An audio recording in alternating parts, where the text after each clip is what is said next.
stage is set for my people, yeah. Coming back like a sequel, yeah.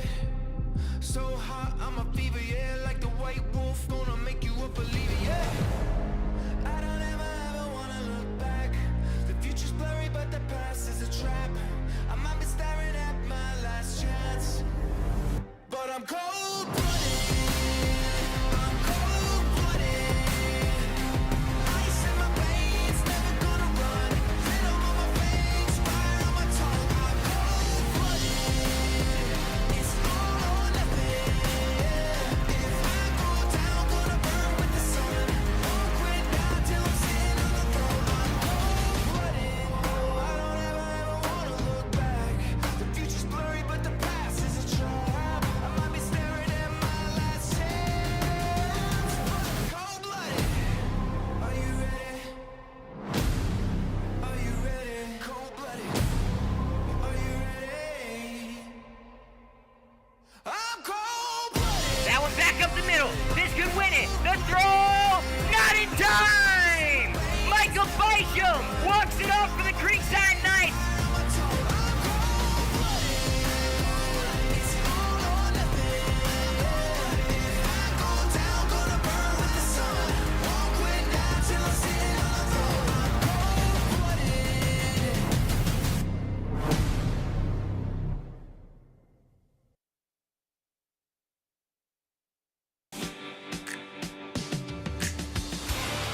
That one got a dance. Grand slam, Michael Bisham.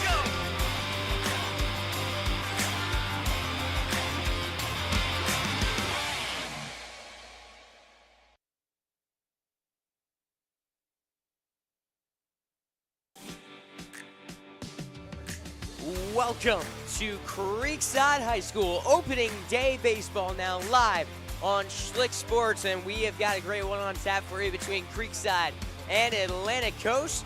We're going to send you down to the field now for the starting lineups and the national anthem. Batting third, the pitcher, number 8, Chris Gang. Batting fourth, the catcher, number 9, Caden Williams. Batting fifth at first base, number 19, Wade Silver. Batting sixth, the second baseman, number 2, Kamari Tomaseo. Batting seventh, the designated hitter, number 11, Preston Cox. Batting eighth, the right fielder, number 27, Connor Newman. Batting ninth, the third baseman, number 12, Aramis Pabon. And the shortstop, number 5, Jackson Adams. Assistant coaches for the Stingrays, Robbie Bradshaw and Larry Rawlings. And the head coach for Atlantic Coast, Chris Lothman. Now let's meet your non-starters for your Creekside Knights. Number 1, Parker Morton. Number 10, Matthew Bisham. Number 13, Gavin Strump. Number 14, Adam Harvey. Number 16, Quinn Wilfong. Number 18, Hunter Zimmerman. Number 21, Josh Huber. Number 22, Micah Henson. Number 23, Gavin Dupre. And number 24, Hudson Hyatt.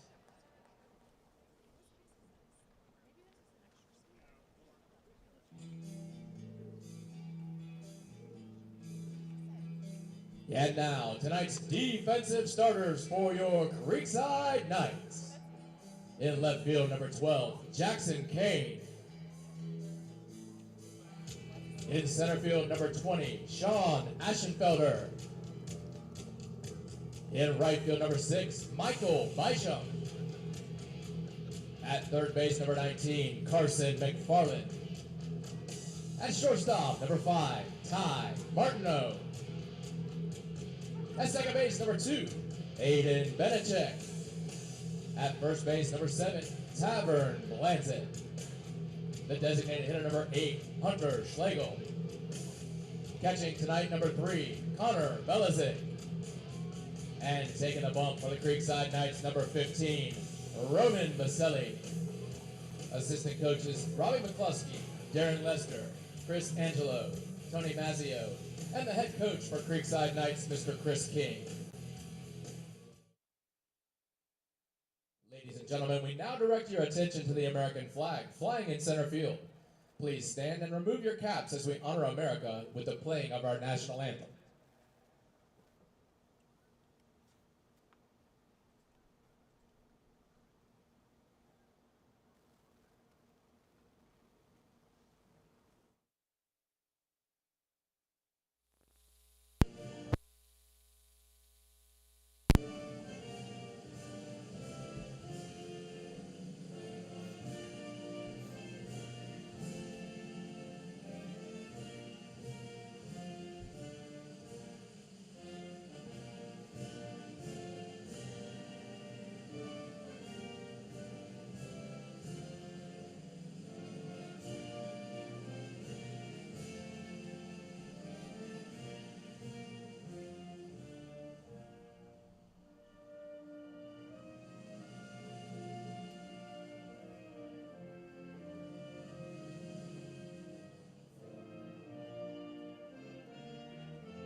And it is time for baseball live on Schlick Sports, Creekside and Atlantic Coast, going at it live from the castle. Hello, everyone. I'm Noah Schlicksup, bringing you tonight's action live on Schlick Sports as we got the Knights and the Stingrays on tap for you. Let's take a look at tonight's matchup. Each of these teams had quite different seasons last year. The Knights finished at 18-9, losing in the regional quarterfinals to Winter Park 10-0. Atlantic Coast, they struggled all year last season at 6-18. Only beat one team that finished with a winning record in Bishop Kenny. That's a good team to beat with a winning record, by the way. They have a new head coach this season, however, looking to turn it around. And Chris Loftman, head coach for the Jacksonville Indians Showcase teams, replaces Aaron Bass. Creekside is led by Chris King in his 7th season as Creekside head coach. Just 4 wins away from the 100-win mark in 150 games as Creekside coach. The starting pitcher tonight for the Creekside Knights, Roman Baselli, getting the opening day start for the 2nd year in a row. Baselli last year in 11 appearances started 5 games, had a 4-1 record with a 1.22 ERA, 30 strikeouts to 12 walks. Didn't walk too many guys last year, was controlled in the strike zone, struck out a good amount of batters. The big thing that stands out is of the 38 that reached base against Baselli, 31 of them ended up being left on base. Opposing hitters hit just .081 with runners in scoring position against Roman Baselli. He thrives under pressure. Doesn't really change out on the mound when he's got guys on base, and that is an absolutely huge quality for a starter to have. As Baselli will first be greeted by Ethan Strickland.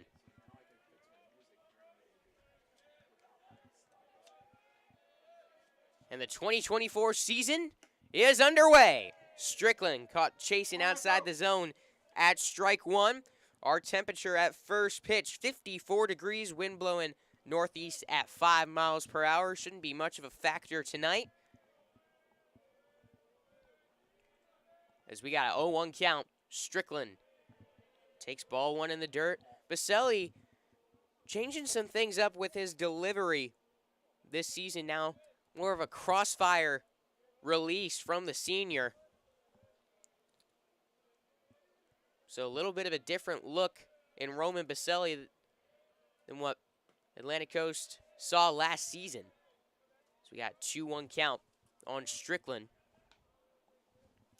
Strickland last season led the team in hits. It was 2nd in strikeouts pitching. Had a .339 batting average. Drove in 8 runs. He's got a 2-1 count on him now. Takes a pitch high and away. 3 balls and a strike on Ethan Strickland, the center fielder.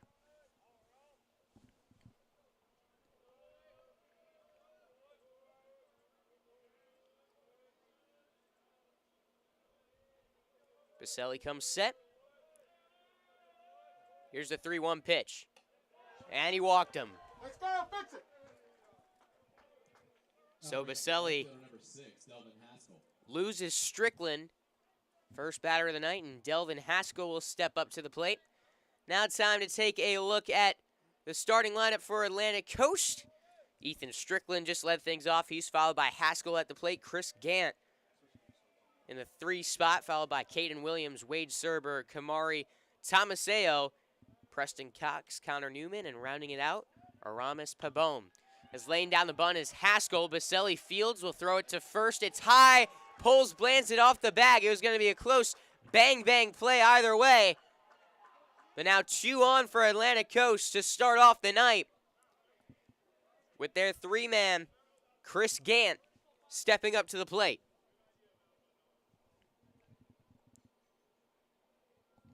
So a bunt single for Delvin Haskell. And now it looks like a mound visit for Roman Baselli and Connor Belizik, the catcher, getting some gear fixed off to the side by assistant Robbie McClovsky. So runners on first and second right out the gate for Atlantic Coast. This is a team that hit .258 last season. Lost 5 of their top 6 hitters. They're going to need guys to step up that didn't really have too much of an impact last year, and so far they've got a bit of that tonight. With runners on first and second.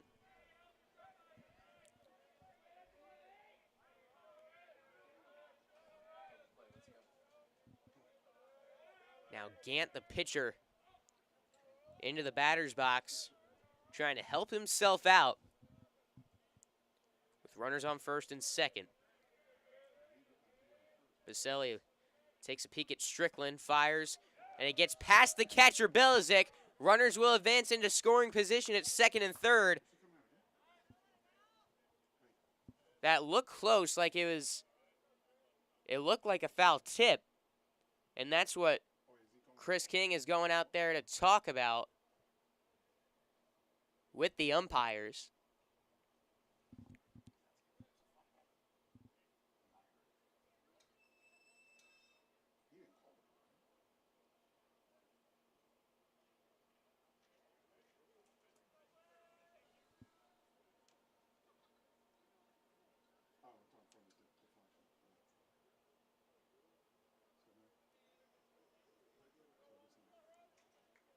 So it looks like no change to the play after the discussion.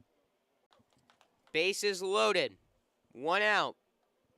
Serber, the first baseman, now up to the plate.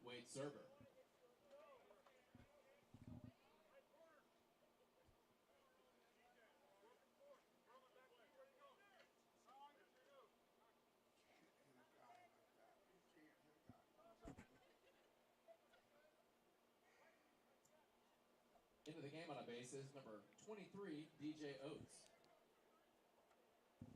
DJ Oates will pinch run for the catcher, Williams. So now Serber, the junior, steps up. Didn't record any stats for Atlantic Coast last year. Stands at 6'3", 160. Pitch low and away.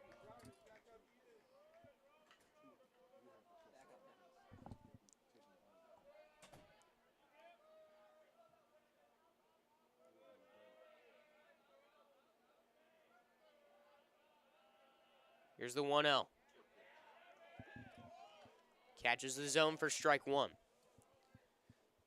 Baselli on the mound throws a fastball, slider, changeup, and a splitter. Fastball tops out at 82. And he made Serber look silly there. 1-2.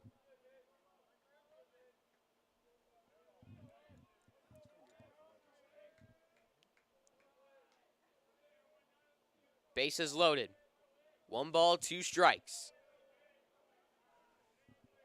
The pitch is through the 3-4 gap into right field. It'll score 1. Heading to the plate is Haskell. The throw will not get there in time. Atlantic Coast takes a 2-0 lead in the top of the first inning.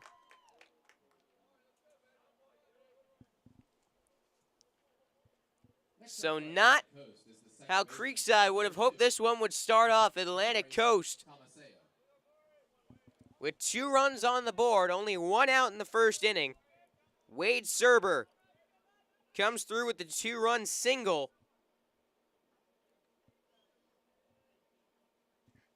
And now Kamari Tomaseo up to the plate.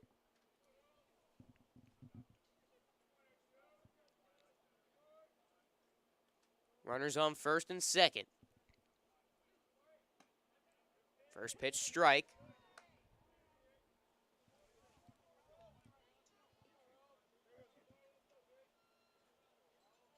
Tomaseo, 5'11", 150.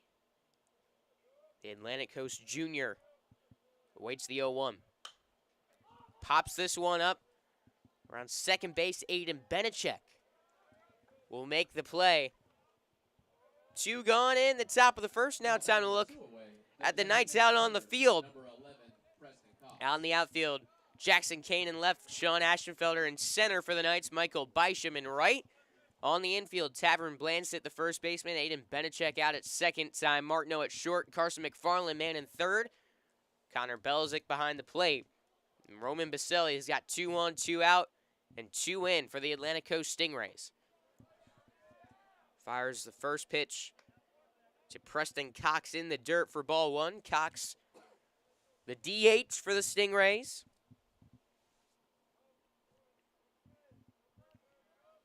He's a junior, standing at 6'0", 165.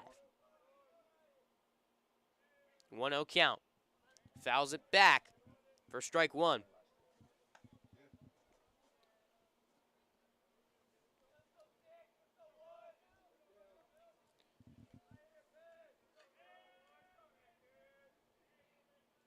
A ball and a strike.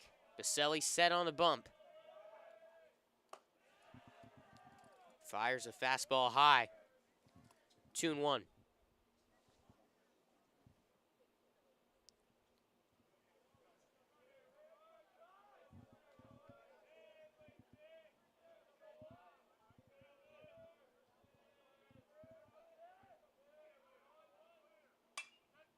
Slap foul down the right side. 2 balls, 2 strikes on Preston Cox.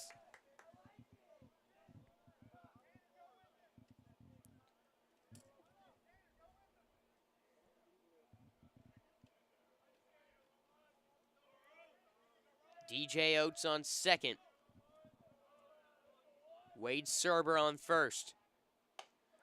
And Baselli gets Cox caught swinging at strike 3. But the Stingrays, plate 2 in the first inning. They lead 2-0 as the Knights get their first chance when we return on Schlick Sports.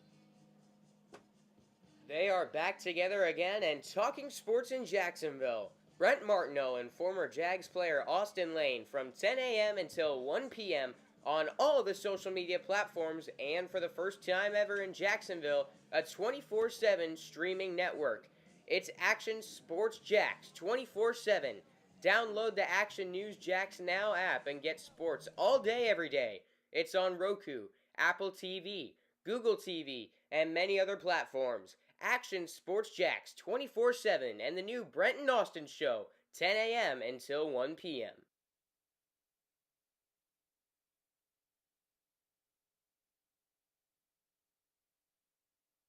Back at Creekside High School for the bottom of the first inning between Creekside and Atlantic Coast. Taking a look at the starting lineup for the Creekside Knights. Sean Aschenfelder will lead things off for Creekside, followed by Connor Belzic and Ty Martineau in the 3 spot. Carson McFarland will be cleaning things up, followed by Michael Bysham and Jackson Kane. And 3 new faces at the bottom of the order in Tavern Blansit, Aiden Benechek, and Hunter Schlegel. Knights' key player to watch tonight, Ty Martineau, went 4 for 5 with a triple, an RBI, and a walk in preseason. Martineau, a guy that heated up as the season went on last year. He's my guy to watch out for the Creekside Knights in tonight's game. On the mound for Atlantic Coast, Chris Gant. Gant, of course, struck out at the plate in the top of the first. Now he steps up onto the mound in the bottom half of the inning. In 12 appearances last year, he pitched 14 2/3 innings, 0-3 record with a 6.68 ERA. Committed to South Georgia College. He's got a fastball at 88 miles an hour, a curveball at 78, and a slider at 76, according to Perfect Game. Sean Aschenfelder will step up to lead things off for Creekside.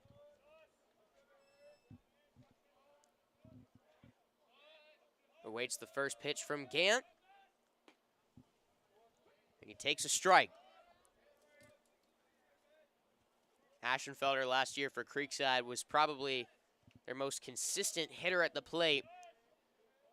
333, 430. With an OPS at 970. Tied with Carson McFarland for the team lead in extra base hits last year. He's dangerous when he gets on the base paths. Didn't see too much time in the leadoff role last year, but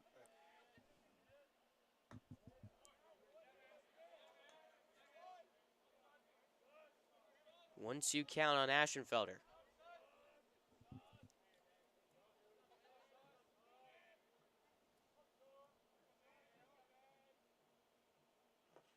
Gets caught chasing. Strike 3. So Gant sets down Aschenfelder to lead off the bottom of the first. And now the freshman Belizik to the plate. Belizik, a promising freshman catcher for the Creekside Knights. Turned a lot of heads there in the fall and earned the starting catcher spot early on this season.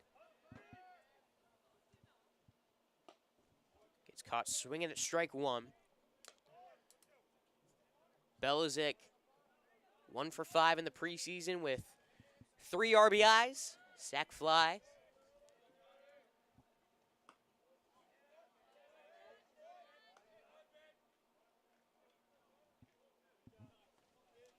The ball and a strike on the freshman catcher.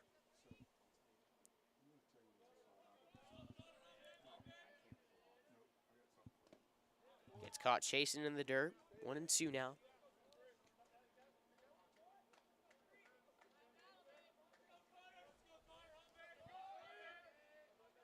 Atlantic Coast with the early 2-0 lead on the Creekside Knights, and this is a series with a lot of history. These two teams have faced off every year since Atlantic Coast opened in 2011. The Knights 12-3 in the all-time series as Belizik calls time at the plate. The last time the Stingrays won this matchup was in 2017 right here at Creekside in a 10-6 ball game. Pitch in the dirt, Belizik takes ball 2.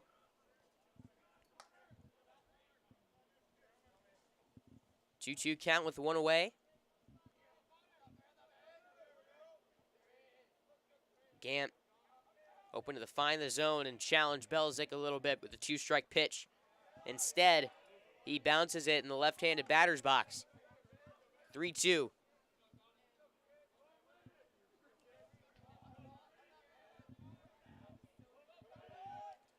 Gant out on the mound, stands at 6'4", 180. The righty deals. It's a fastball that Belizik sends the other way down the right field line. That is down but foul. Missed extra bases by about 5 feet. Nice job slapping that the opposite way, but just couldn't string it fair. 2-0.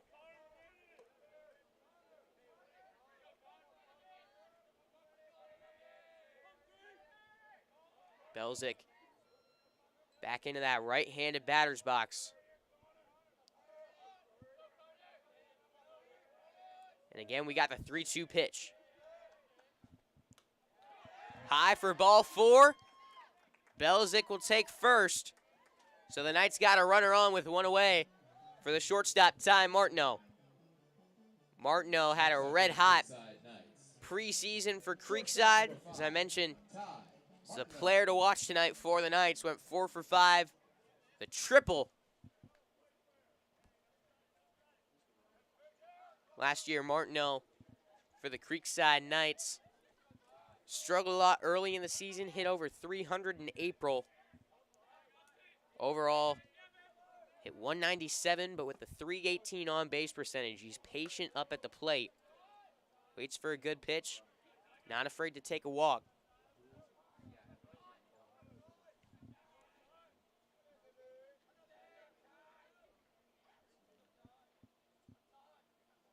Gant steps off, back on. Creekside runner on first with a good lead. It's a pinch runner, haven't got a number on him yet. Check throw, not in time.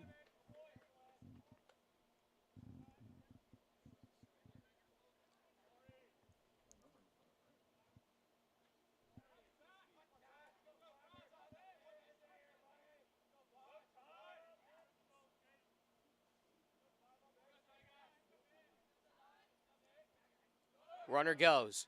Martineau shows bunt, but pushes it foul. Looks like Parker Morton is the runner at first base.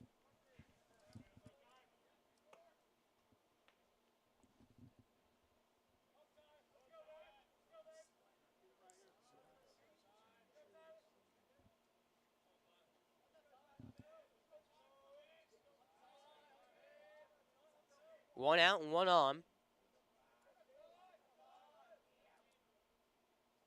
Gant wary of that runner at first. Yes, sir. Back up the middle, into center field, tracking and making the catch is Ethan Strickland.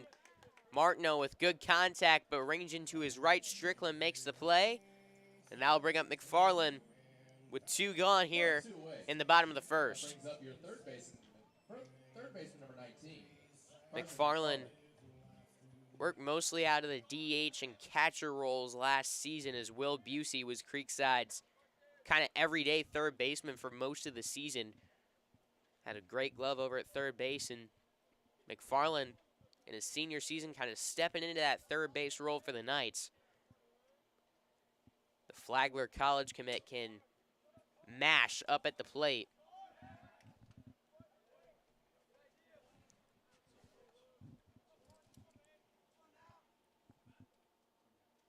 One 0.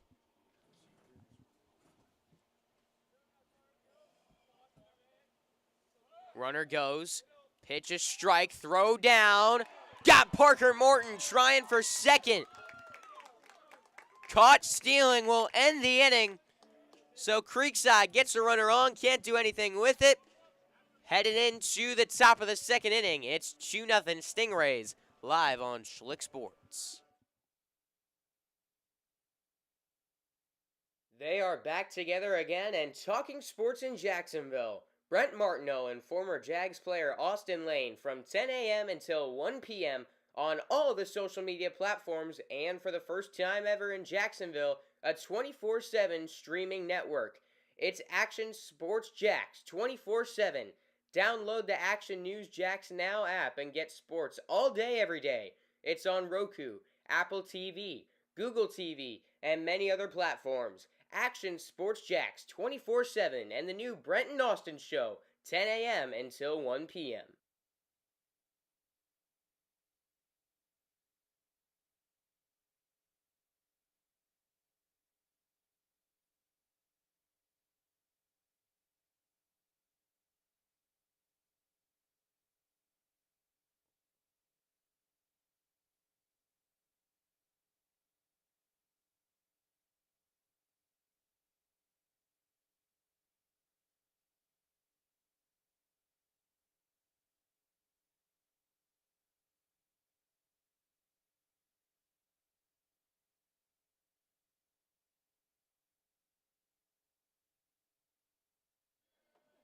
Top of the second inning now on Schlick Sports. Connor Newman will lead things off. It's 8-9-1 coming up for the Atlantic Coast Stingrays as they lead 2-0 in the top of the second inning. Able to strike for 2 in that first, as they had 4 of their first 5 men reach. And Wade Serber came through with the 2-run single, bases loaded, getting the Stingrays up on the board.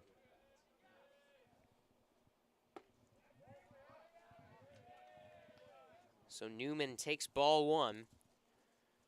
Connor Newman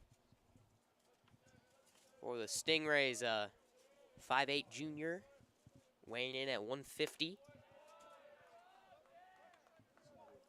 Hitters count going for him right now at 2-0.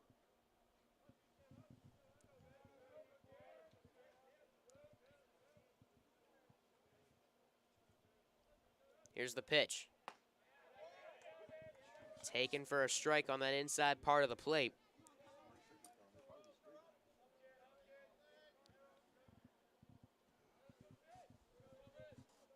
Two balls and a strike on the right fielder. Steps out of the batter's box. Baselli already 29 pitches into this outing and hasn't recorded an out at the top of the second inning. Gets strike 2 there on Newman. After that 2-run single, he got a pop out and a strikeout. We'll see if he can keep that little bounce back going in the second. The 2-2 pitch. Skied into right field. Tracking is Bysham, and Michael Bysham will make the catch to record out number 1. That's something that I was talking with my fellow booth mate, PA announcer Rick Kane, about heading into the season.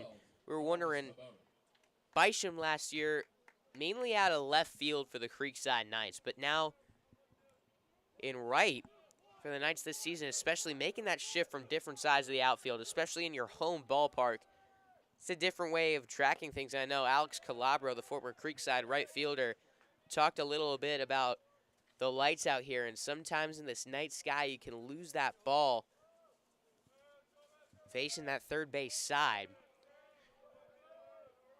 Sure, no easy challenge, no easy task out in left field either as the sun sets down the first base side.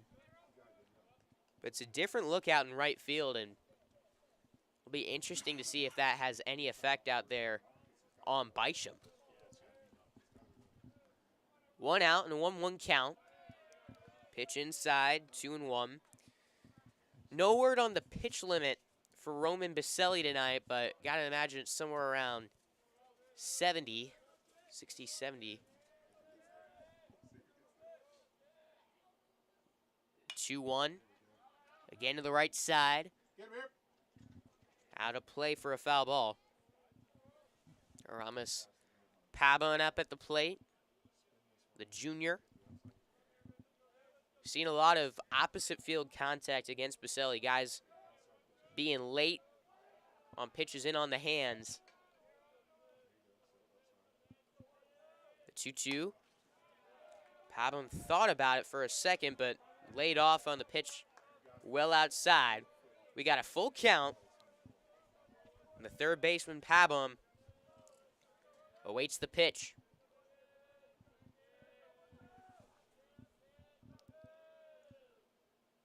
And he's caught chasing at strike 3. 2 down to start the second inning, so a nice little bounce back for Roman Baselli after the 2-run first where he got kind of hit around a little bit. He's got 3 strikeouts already of the 5 men he's retired. Ethan Strickland now up to the plate for the Atlantic Coast Stingrays.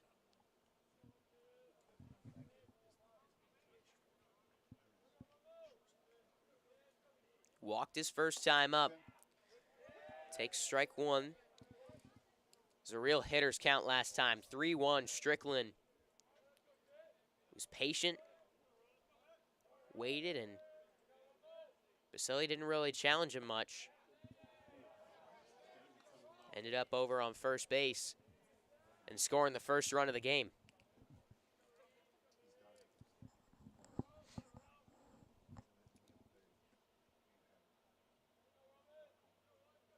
Here comes the 1-1.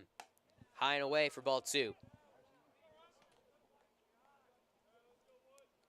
Baselli walked and hit a man in the first inning. Not something you saw all too often last year, as he was relatively controlled up on the pitcher's mound.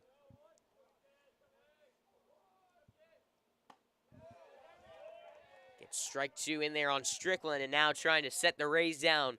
1-2-3 in the top of the second.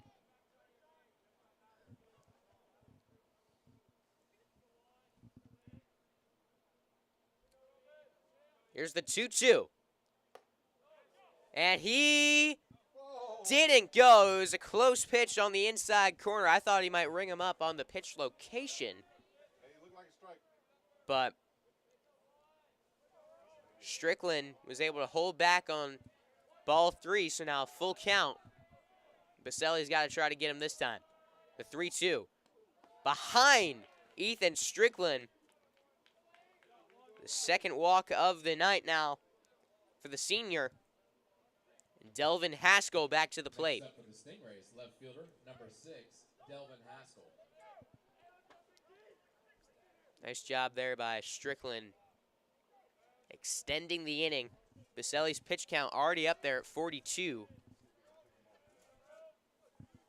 Strickland's got a good lead over at first base. Haskell swings and misses at strike 1. He singled his first time up. The left fielder last year hit 192 at the plate. Hit the only home run of the season for the Stingrays. Baselli checks him at first. Strickland back in time. First base definitely was a question mark for Creekside heading into the season. Still not sure as to who the regular first baseman will be come April and May. They got a rotation of guys that they're trying out over there at first base. Tavern Blands it in there today. It was a JV call-up. Older brother Porter, Creekside Knight alumni. Baselli again saying hi to Strickland, keeping him close to first base. 1-1 count. Back at home plate.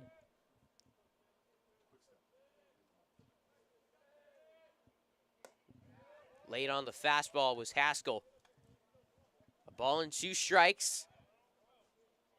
If you're Baselli right here, just got to focus on getting the man out at home plate. You're out of the second inning. 1-2. Swung on it, missed, strike 3. So Baselli loses a man on 3-2, but otherwise clean inning for the senior. Able to keep the Rays off the scoreboard in the second. We head into the bottom half of the inning. It's 2-0 Atlantic Coast on Schlick Sports.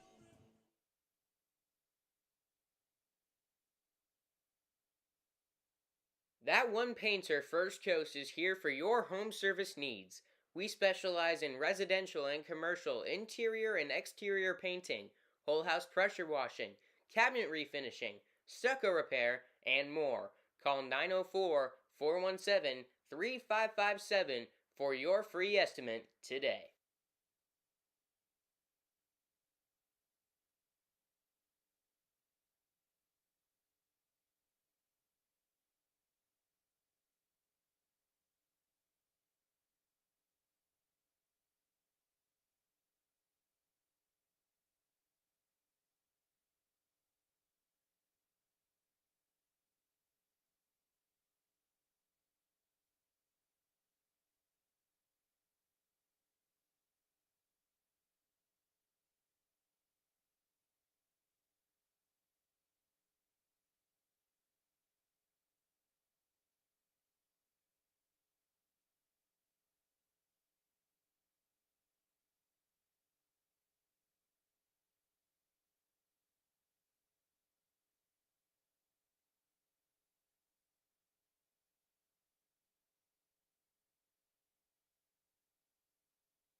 Heart of the order coming up now for the Creekside Knights.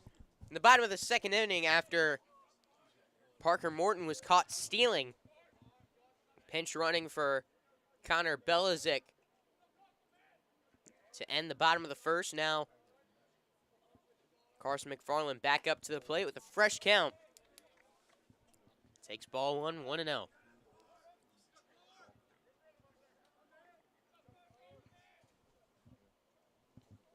We got a 2-0 Atlantic Coast lead at Creekside High School. As McFarland takes upstairs. 2 balls, no strikes.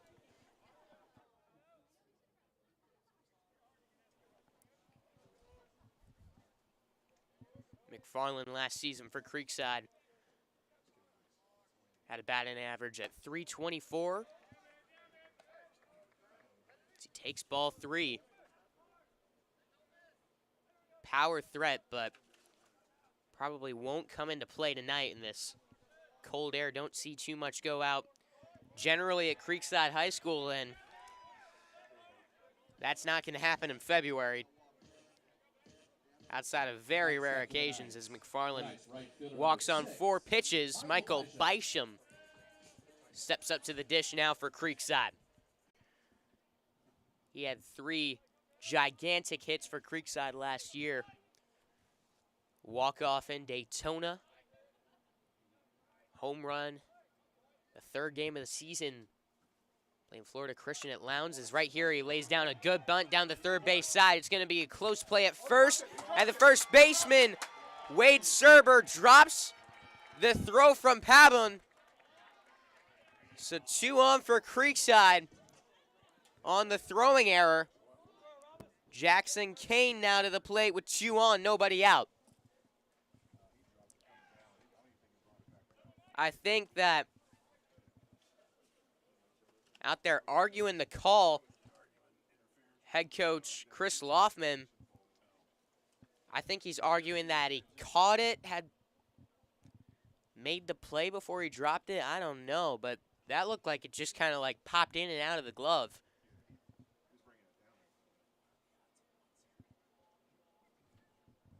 So we'll see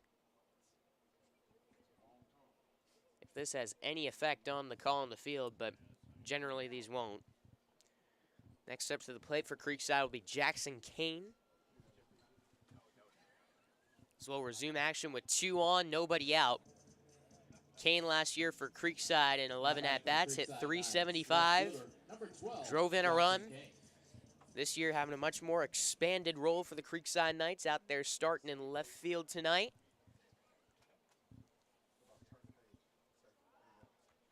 And after more discussion from the umpires, officially Michael Bisham safe at first base.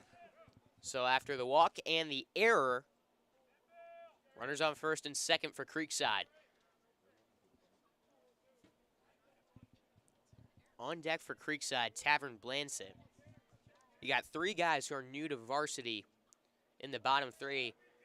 Atlantic Coast playing for a bunt, but with a forced out situation at second and third and 3 fresh faces at the bottom of the order, I'm not sure if Creekside will go for the bunt right here.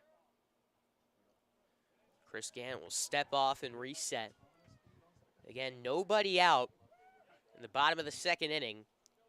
We got a 2-0 game as Atlantic Coast with the lead. Jackson Kane's got good speed coming out of the left-handed batter's box, but it's not necessarily about his speed as much as it is Bisham and McFarland.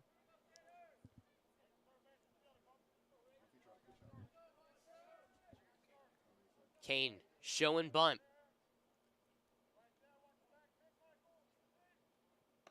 Pulls back. They're playing it.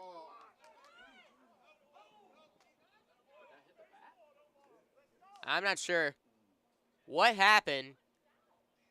Runners have advanced. Jackson Kane's at first. I think they're ruling for a hit by pitch. No. McFarland's out. What happened there? It hit the bat, went fair, and the force out at third got McFarland.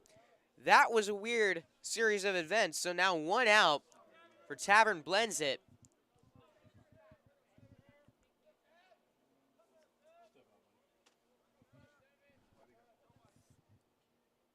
One out, same situation. Blansett is going to swing it.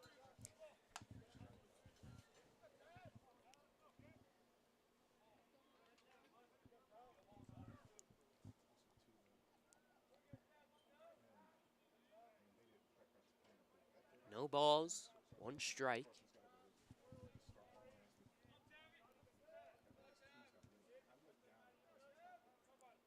Runners go. Pitch in the dirt. Williams will hold it as Bisham takes third. Kane takes second. And now Blansett has got 2 in scoring position with 1 away. Now do you try for the sacrifice bunt? I'm getting a lot of head shake no's right here up in the booth.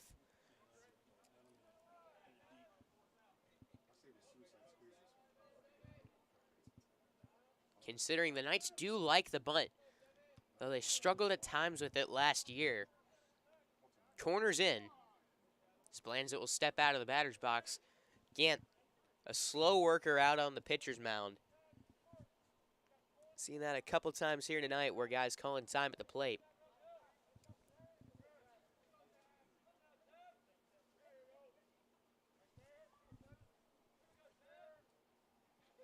The 1-1. Takes a ball low. 2 balls and a strike on Tavern Blancett.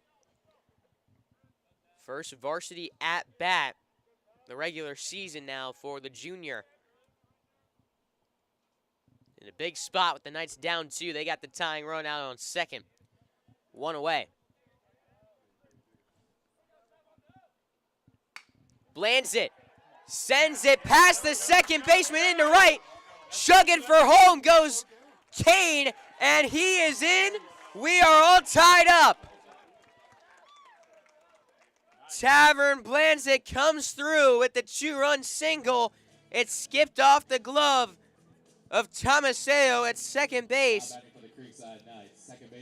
Welcome to varsity Tavern Blancett. Now 2-2 in the bottom of the second.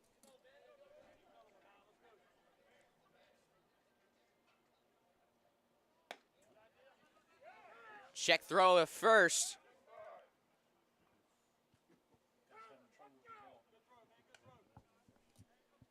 Now Aiden Benechek at the plate for Creekside.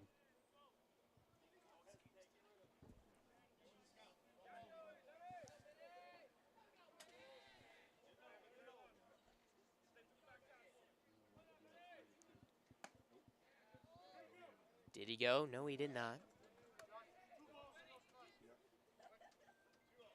Got a 2-0 count on Benechek, another JV call-up for Creekside. He is joining Hunter Schlegel, Parker Morton, Josh Huber, Zach Jackson, Drew Williams, and Micah Henson. These JV call-ups this season after the Knights lost 12 seniors. Benechek has got a runner on first with 1 away.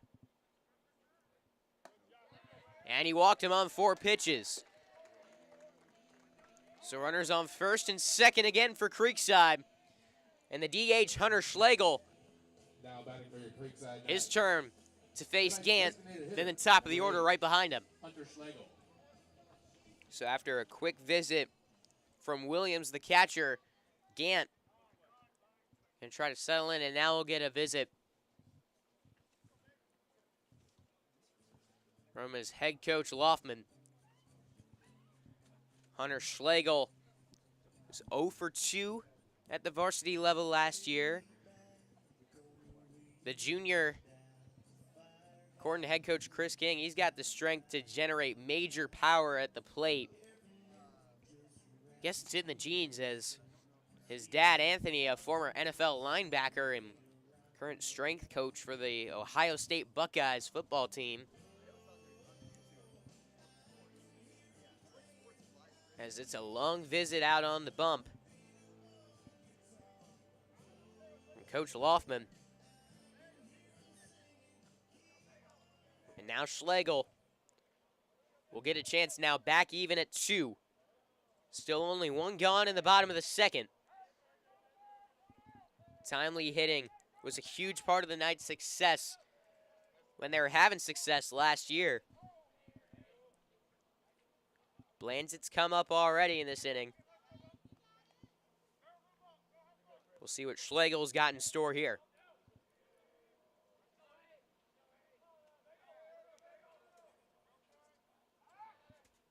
Pickoff throw to first.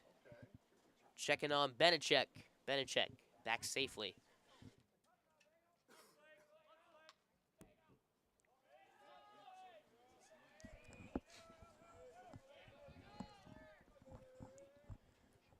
Two on, 1 out.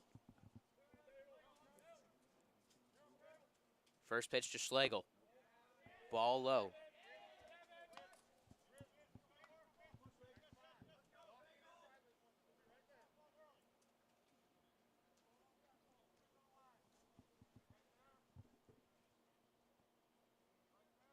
One 0. Long pause from Gant. Ball low and away, 2-0. Checking on the YouTube chat for the first time tonight, would like to welcome in 2 former Knights and Andrew Kelly and DJ Corey.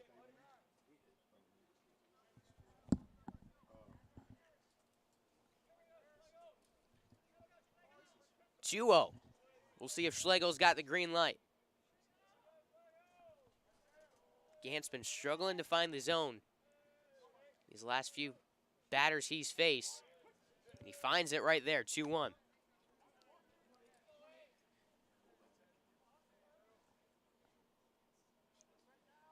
Sean Aschenfelder on deck for Creekside. Bland sits on second. Benechek's at first. In on the hands, Schlegel pops it back foul. 2 balls, 2 strikes, and another mound visit now from the catcher, Williams. 2-2. Got to think here with 2 on already. Just trying to find the zone here and get out number 2, but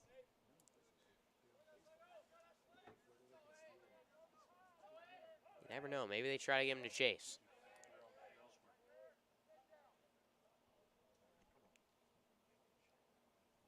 Can't.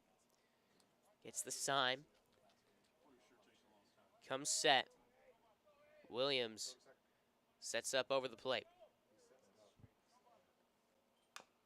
Fastball over the middle. Tip foul to the left side.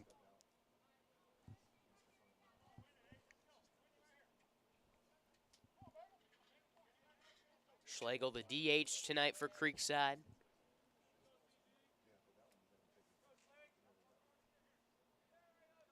Gant waiting on the sign. Williams getting it from the dugout.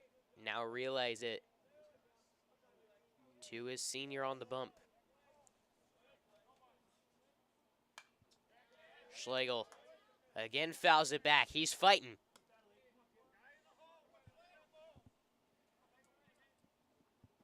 Still 2-2 after back-to-back foul balls.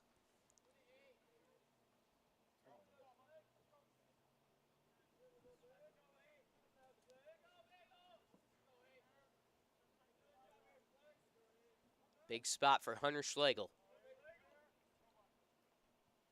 The 2-2 pitch in the dirt, gets to the backstop, kicks back to Williams, but not in time to challenge any of the runners as Bland sits in at third, Benechek to second. 2 in scoring position now for the Creekside Knights. Full count for Schlegel. Gant right here doesn't have to throw him something, but he's got a dangerous hitter on deck in Sean Aschenfelder, and he knows it.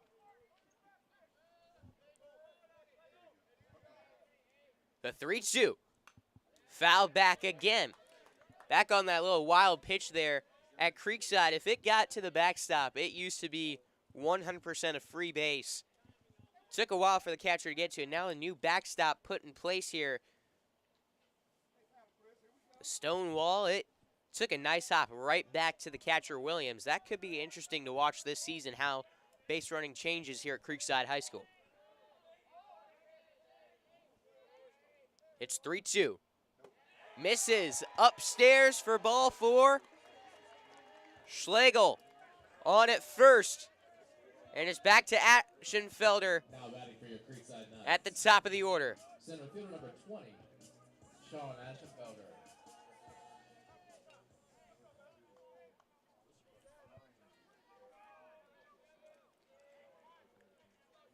Bases loaded for Aschenfelder. Struck out his first time up at the plate. And this one, he drives into left center field. Making the dive and catches Haskell, but tagging up. Blanchett will score. Creekside has got their first lead of the night on the sacrifice fly from Sean Aschenfelder.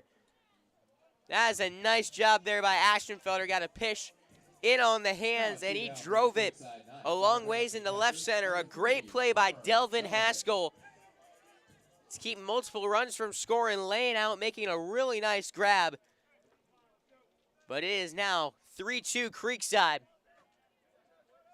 over the Atlantic Coast Stingrays. 2 gone, 2 still on base at first and second.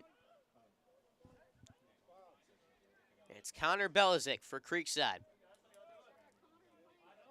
He made some solid contact Well, foul ball's his first time up, but ended up walking in the end.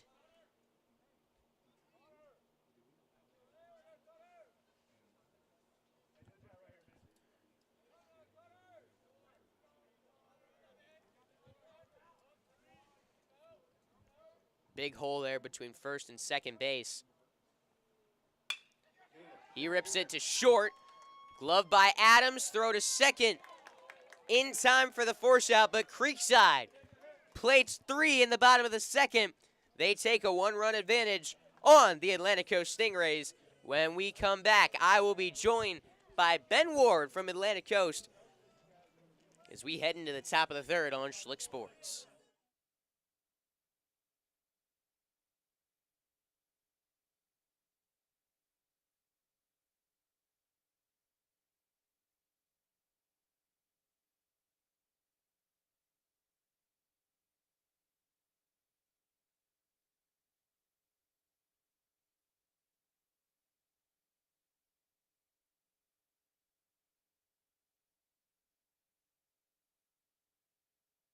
They are back together again and talking sports in Jacksonville. Brent Martineau and former Jags player Austin Lane from 10 a.m. until 1 p.m. on all the social media platforms, and for the first time ever in Jacksonville, a 24/7 streaming network.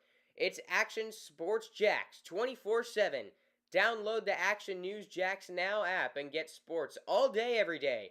It's on Roku, Apple TV, Google TV, and many other platforms. Action Sports Jax 24/7 and the new Brent and Austin Show, 10 a.m. until 1 p.m.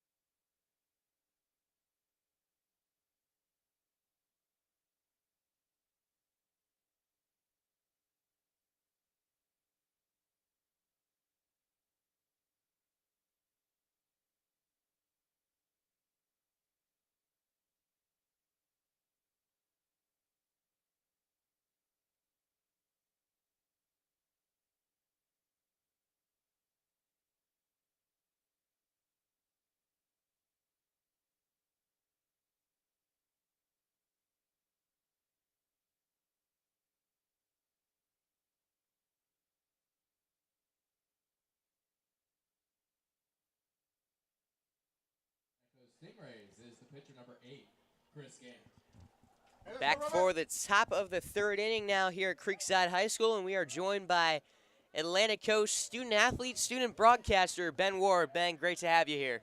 Man, it's so nice to be here, man. It's a beautiful night for baseball. A little chilly, but coach has got the hoodies on, some long sleeves I've seen, so players are first game of the season. Yeah, excited to be here. Absolutely. Very nice to meet you, Noah. Nice to meet you, too. Nice to meet you in person here. Are you a Florida boy? Have you grown up here your whole life? Yes, I have. Born and raised in Jacksonville. I got a parent from Michigan, some family up there. I definitely take my mom's side. I want to try to go to the north for college, but born and raised in Jax. Got a little preparation for the chill up there right here.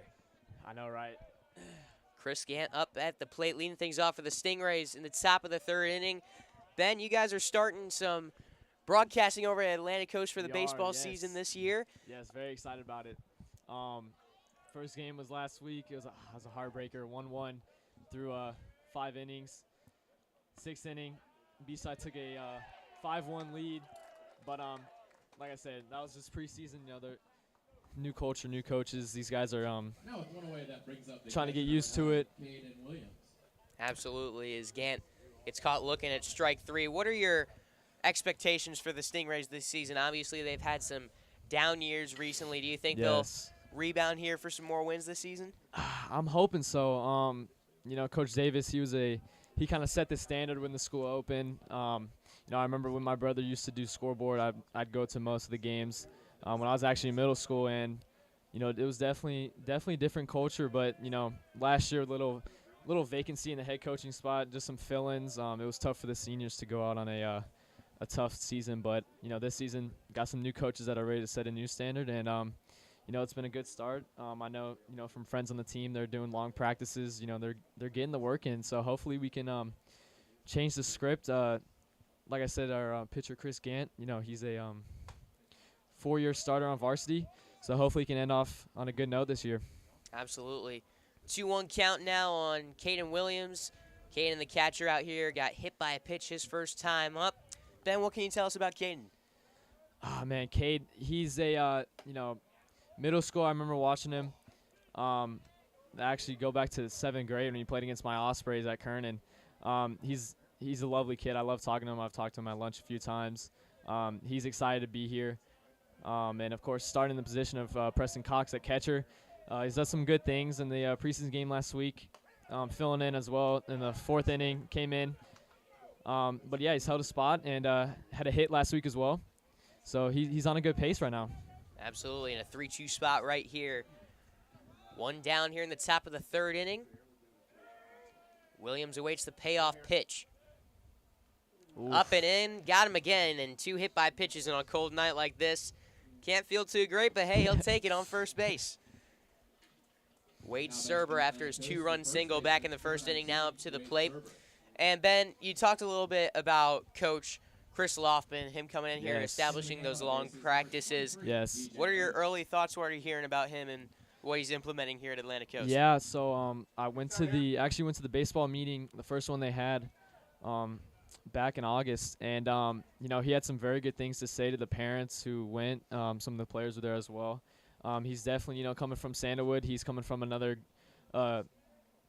some more good culture there at Sandalwood. Brought some players over there as well to Atlantic Coast this year. But yeah, no, he's a very wise coach. He knows what he's doing. I'm excited to see what he can do with this team because, like I said, last year was like a little vacant year. Let's see how he can turn the page. As DJ Oates caught with a little too big of a lead, and he was in no man's land as Baselli got him with the pickoff move. So now 2 down in the top of the 3rd inning. Serber now at the base is clear. A fresh count. Awaits the first pitch of the at-bat. Called strike 1.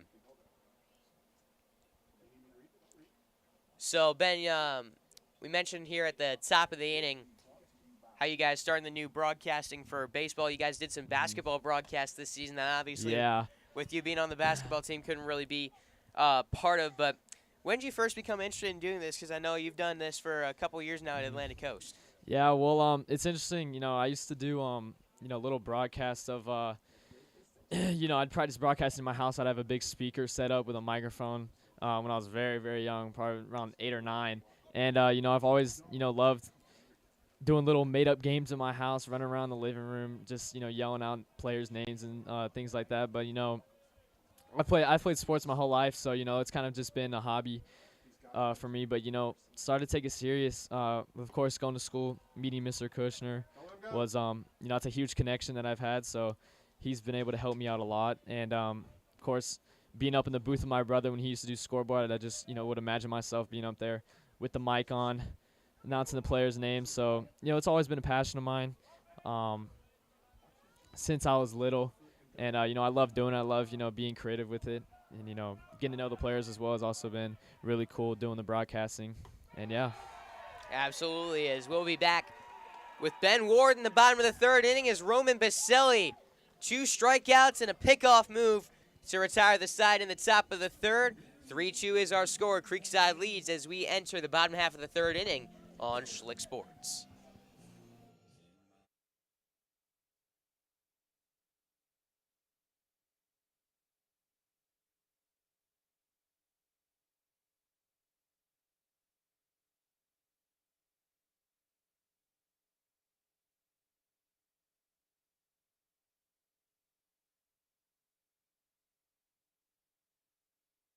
That One Painter First Coast is here for your home service needs. We specialize in residential and commercial interior and exterior painting, whole house pressure washing, cabinet refinishing, stucco repair, and more. Call 904-417-3557 for your free estimate today.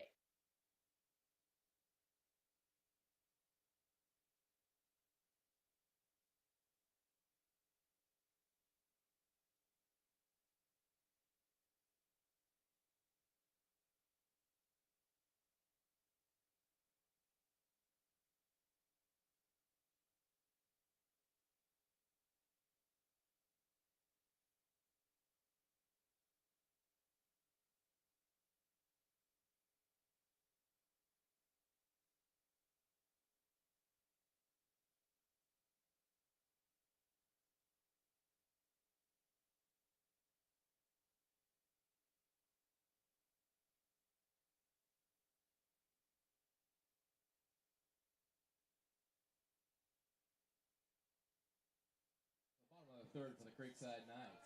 Shortstop number 5, Ty Martineau. Bottom of the third inning now, as we got 3-4-5 due up for the Creekside Knights, and Ty Martineau, Carson McFarland, and Michael Bysham, 3 of the top offensive impact players for Creekside last season. Still joined here by Ben Ward, who will be with us through the 5th inning, as Ty Martineau takes a strike to start off this at-bat. Atlantic Coast got 2 to start off this game in the top of the first. Knights battled back with 3 in the bottom of the second. Ben, what have been your early thoughts on this game so far? Well, it was a good start of that first inning. Bases loaded, good hit by Serber there to start the scoring for the Stingrays. But Gannis struggled a little bit here, as Martineau sends that one out to right field, tracking and making the play is the center fielder, Ethan Strickland. Yeah, no, it was a good start for the Stingrays. But again, Gannis struggled a little bit. I know Loffman went out there to meet with him a couple times. Creekside's gotten the bat swinging with a scoreless first inning, but 3 that last inning. Hopefully, Stingrays can start playing a little better defense here. But no, I think it's a solid start here for like I said, a team with new culture, first game of the season. These guys are just getting back into it, so absolutely so far so good. No easy task, of course, with the coaching change, and you know that with basketball, you got a new head coach this season. Indeed, yep. You as a student athlete, when you have a new coach come in like that, what's the process of them trying to implement a winning culture into a program? Oof, it's hard as no, it's really hard, and honestly, with my time at Atlantic Coast, I've actually had 3 different coaches in my 3 years. I've never had a coach for 2 years straight. Honestly, since I can go back to 6th grade in middle school, so it's definitely really hard to get used to a new coach coming in. But Coach Clark's amazing. She did almost a perfect job at immediately changing the culture when she came in, and it was tough with our players that we had, the experience level. So I think the record wasn't there, but I think the culture definitely was shifted. No matter the record, and I had a blast playing with her. She's an amazing person. She does whatever she can for the kids. But yeah, no, it's very hard to meet a new coach, get used to a new personality every single year. And I've been able to do it. Never been cut on a team, so I've made every team I have. So from my experience, I've taken it very well. But yeah, no, it's really hard, and I feel bad for a lot of kids that have had a consistent coach for, let's say, 2 years straight, and then have to get a new one. Like I said, with Gant being a senior, getting a new coach your last year, it's definitely hard, but it's just something you got to get used to because you never know. Absolutely. 0-2 count on Michael Bysham. He's got a runner on first, 1 away in the bottom of the 3rd inning, as Bysham looking silly at the off-speed pitch. Great movement on that from Chris Gant. Looked originally like it was going to come up and hit him in the noggin, and then cuts back into the zone. That's just nasty stuff there from Gant on the mound. Yeah. Like I said, first time seeing Gant this year. He's again fourth year senior, trying to get things going. You mentioned that. He's going for the bunt. Foul out of play from Jackson Kane. Mentioned that pitch arsenal for him at the beginning of the broadcast. Fastball at 88, mixes in a curveball and a slider, 3-pitch mix, and he's been using it well tonight. Just a matter if he can control the strike zone, which he's been a little inconsistent with at times, but certainly a lot of good signs for him out on the bump as he's had some good stretches in this game. 2 gone, and it's popped up by Kane. Adams tracking, and it's off the glove on the ground. McFarland could go to the plate. He's racing for home. The throw will not be in time, and now Kane into 3rd. Disaster for the Stingrays. Creekside now up 4-2. Yeah, mental mistakes. I want to mention, actually, last game, like I said, 1-1 through 4 innings. In that preseason game against Beachside, again, they just fell apart. Come that last inning, they made some very pivotal mental mistakes on the offensive side. Base running was sent home, got in 2 pickles actually in 1 inning, and yeah, just mental errors for these Stingrays so far to start this game. And obviously, too, that pop fly on the infield, no easy task, way No, up in the air it's with these definitely lights. As we got a score update, too, Creekside girls soccer playing in the regional finals against Bartram Trail. Obviously, wishing them big luck as we have been broadcasting their games throughout the season. Creekside scoring, taking the lead on Bartram. That is absolutely huge, as hopefully we'll see them in the state final for next week. Great rivalry there.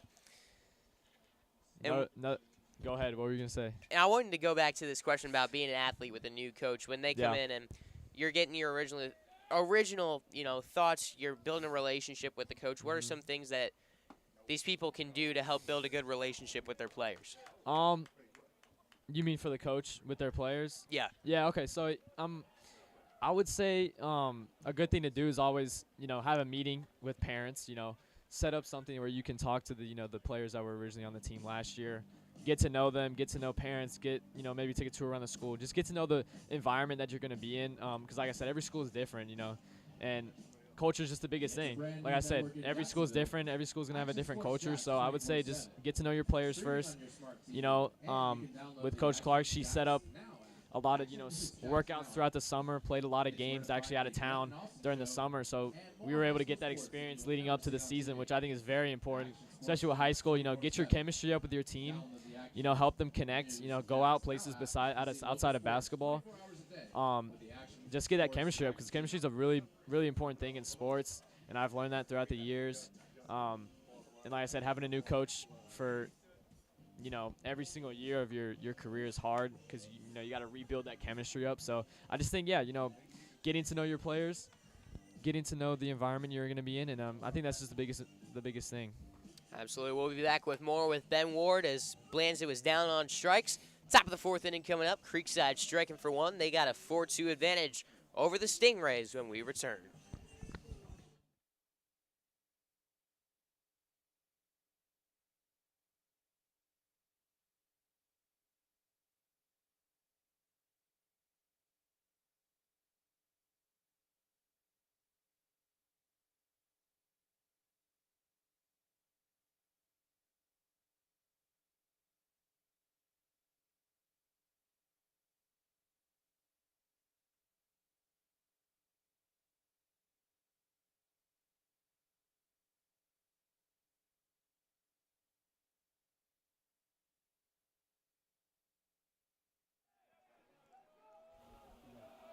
Fourth inning of action live on Schlick Sports, and for this half inning, we're going to hand off play-by-play duties to Mr. Ben Ward here for the Rays half of the fourth. Appreciate that. Tomaseu had a very solid game last week against Beachside in the preseason game. High inside ball, 2-0. 2 balls. Popped out his first time up at the plate in the first inning. Looking for a more positive result here. The 2-0. It's going to be strike one. Again, Tomaseu was first year on varsity. Made a good play earlier in the game. Pick off at second base. It's done a very nice job for the Stingrays, though. Being able to come up first year on varsity. That one's going to be outside. 3-1 coming up.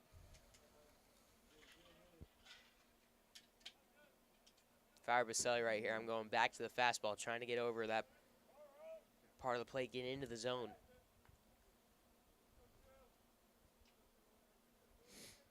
And I'm going to call that a strike. Tomaseu flipped the bat away.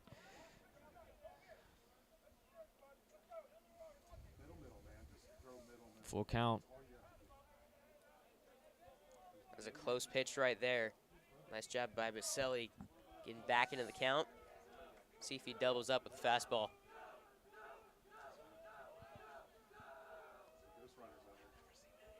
The 3-2. And that one's going to be low. They're going to call that a ball. Creekside dugout thought they had him right there, but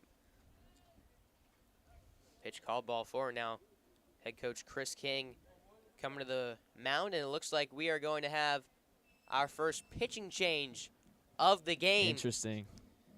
Pitching changes are brought to you by Brightway Insurance. The Baselli Agency will be back for the night's pitching change coming up next on Schlick Sports. Attention sports fans of Southwest Jacksonville. Are you prepared to defend against the greatest opponent of our time?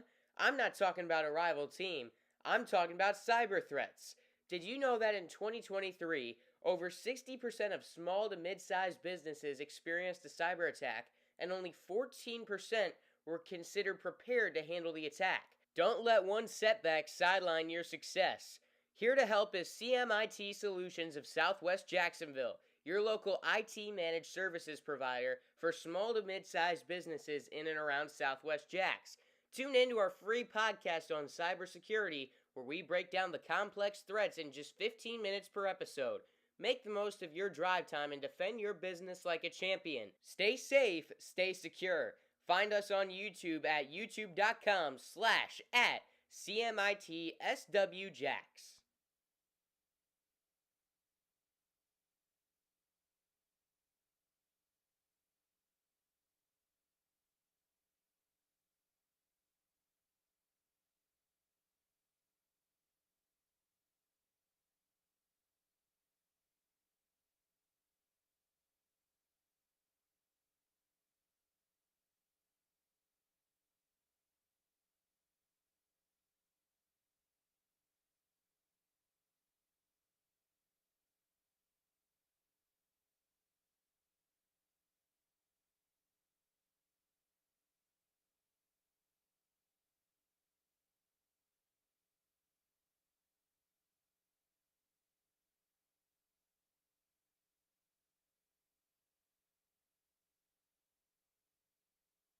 For the Atlanta Coast Stingrays, the designated hitter number 11, Preston Cox. We got a pitching change now on Schlick Sports, as Preston Cox will be the first to meet Quinn Wilfong. Taking a look at Wilfong, making his return from Tommy John surgery last season. Wilfong, the senior, younger brother of former Knight Owen Wilfong. Cut. As that one fouled away, 0-1. As we'll give the play-by-play back to Ben Ward. Top of the fourth, nobody out. Cox had another solid showing last week against Beachside. Walked 2 times. Had a hit down the third baseline. Cox, his first time up, struck out on a 2-2 count. The 0-1. Swing and a miss. Again, Cox is another player coming from Sandalwood that Loftman brought with him. Sandalwood had a very solid season last year. Went far in that district tournament. The 0-2. It's going to be high. Bisham's tracking And near the he's pen. got it. Right near the bullpen.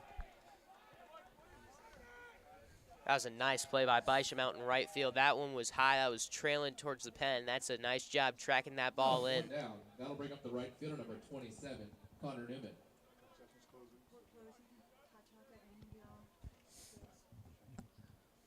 The interesting thing about Newman is actually his first year playing high school baseball. Is he an athlete in other Also- sports, or is this just No, he's not. He went to Atlantic Coast and close call at first there. Ended up being safe. That's why he wasn't. Yeah, Newman, he went to Atlantic Coast freshman year. He's not currently at Atlantic Coast this year, or last year he wasn't. But his first year playing high school sports, so interesting. First year playing, first year on varsity. and he gets the opening day start. Gets the opening day start. Again, I can't imagine these kids on a cold night, opening day. Nerves have to be running. But good pitch right down the middle. But last week, definitely nerves were also running, as teams definitely trying to gain confidence as you head into the regular season. And 2 losses aren't ideal. But again, you can turn it around easily, as Newman reaches for that one, and at second, he's going to be out.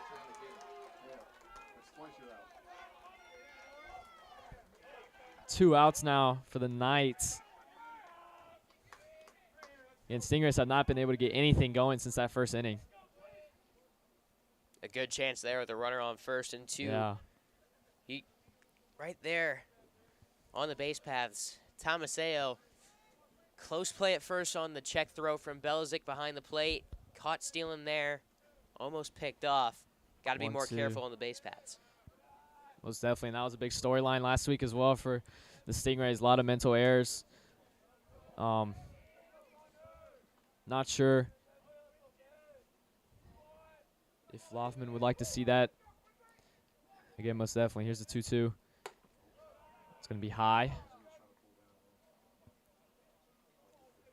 Belizik will trot out and have a quick chat with Quinn Wilfong. Yes, I'm curious to know how many seniors left Creekside this year. Yeah, they lost 12 seniors Wow. from last year's squad, but they return in the starting lineup. Today, they've got 5 guys who, Interesting. excuse me, 6 who had varsity experience last Wow. year. It's popped up, straight up in the air. Track it, and he's got it for the final out. It's going to stay 4-2. These Stingers, again, not get anything going on offense since that first inning.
Back for the bottom of the 4th inning now as Aiden Benechek swings and misses at strike one. We got ourselves a 4-2 ball game. Creekside with the advantage over Atlantic Coast. Joined here by Ben Ward up in the broadcast booth. Opening day, a chilly one out here.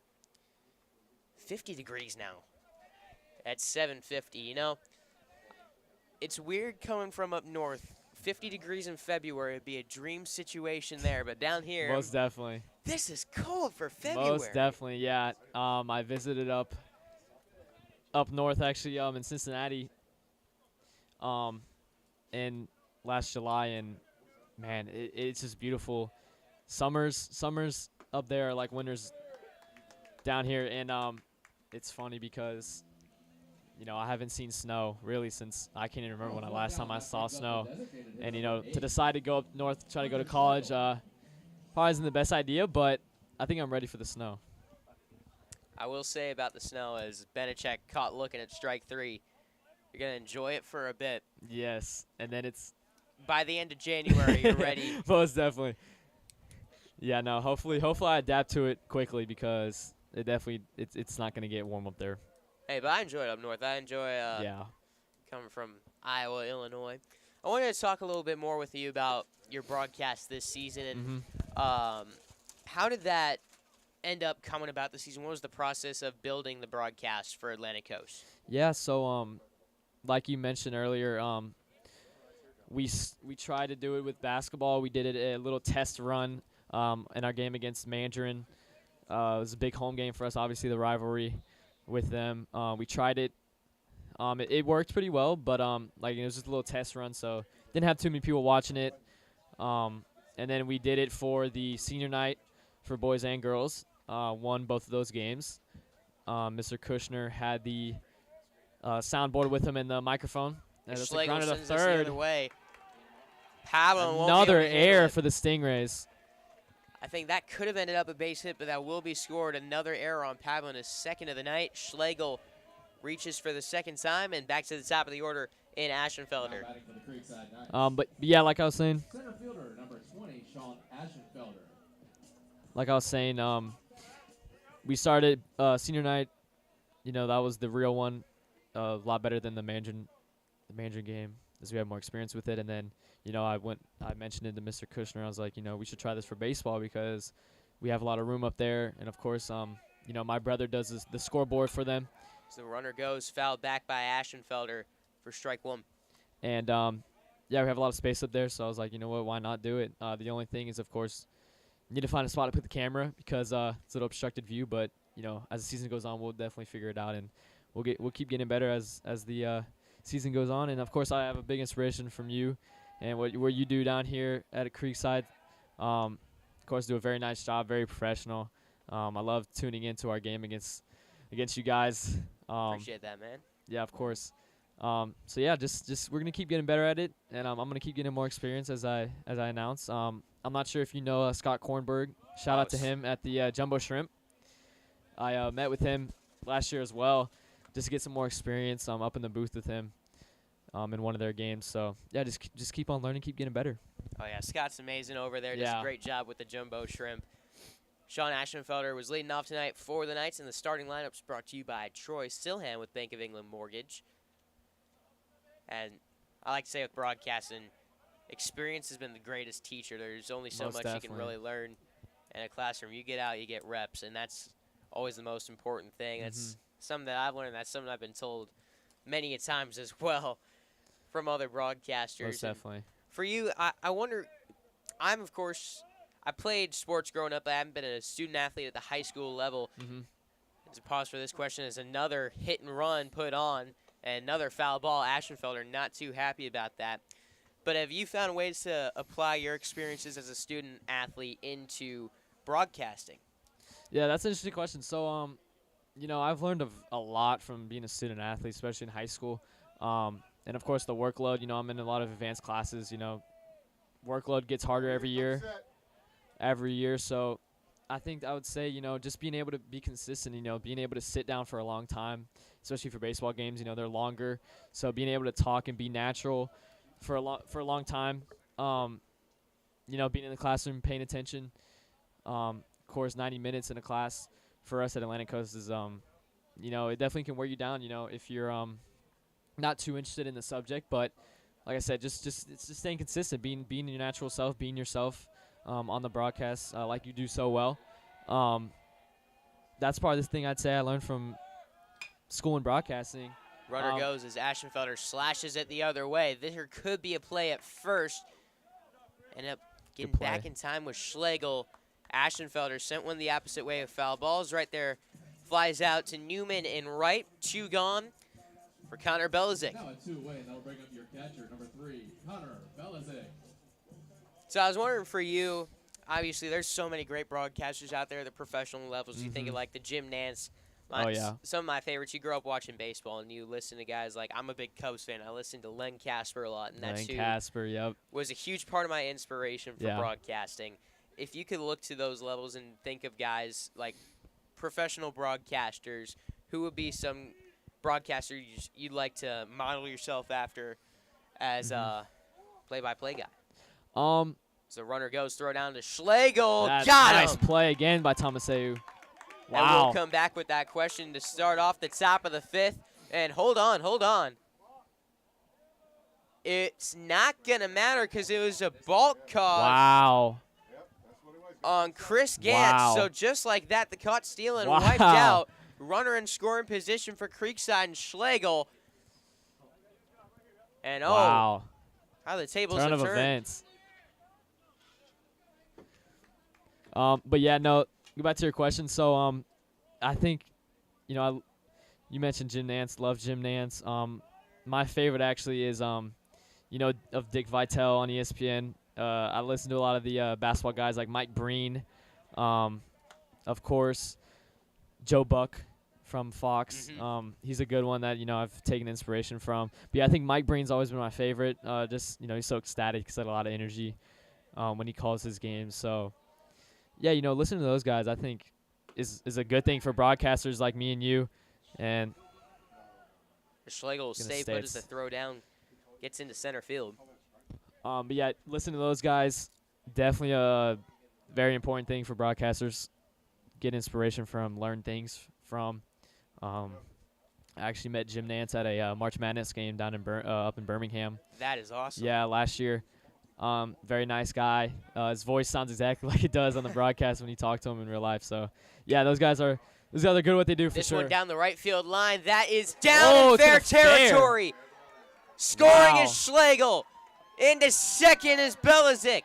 And Connor Belizik extends the Creekside lead with an RBI double down the right field line. Wow, I actually couldn't tell from up here if it was foul or fair. Just snuck in on that right field Wow. line. Not too much space in between, but just enough. And you think back now to that balk and how big that is for this Like inning. I said, mental mistakes. Mental mistakes from these Stingrays. Mental mistakes from these Stingrays has costed them. It costed them a win last week, and now trending the wrong way. Martineau at the plate. He's flown out to center field twice. Solid contact on each of them. Parker Morton, the pinch runner, out at second base. Wow. Did you get any advice from Jim Nance, or just kind of get to meet him, take a Yeah, photo? took a photo with him, talked. Prudencio, 11 RBIs is one of the key offensive factors, and obviously you missed the shortstop's defense. Yeah. Runner staying put at second as the pitch skirts away from the catcher, Williams. Now 2-1 count on Ty Martineau. Apologies if there's any technical difficulties in the broadcast. Flip back and forth from internet to hotspot as we've had some plans run out during the broadcast. But the good news is all that resets today, so midnight tonight we're good for the Georgia trip. Friday, Saturday. 2-1 pitch to Martineau. Down and in. Ty Martineau, the Flagler College commit. Shout out to him.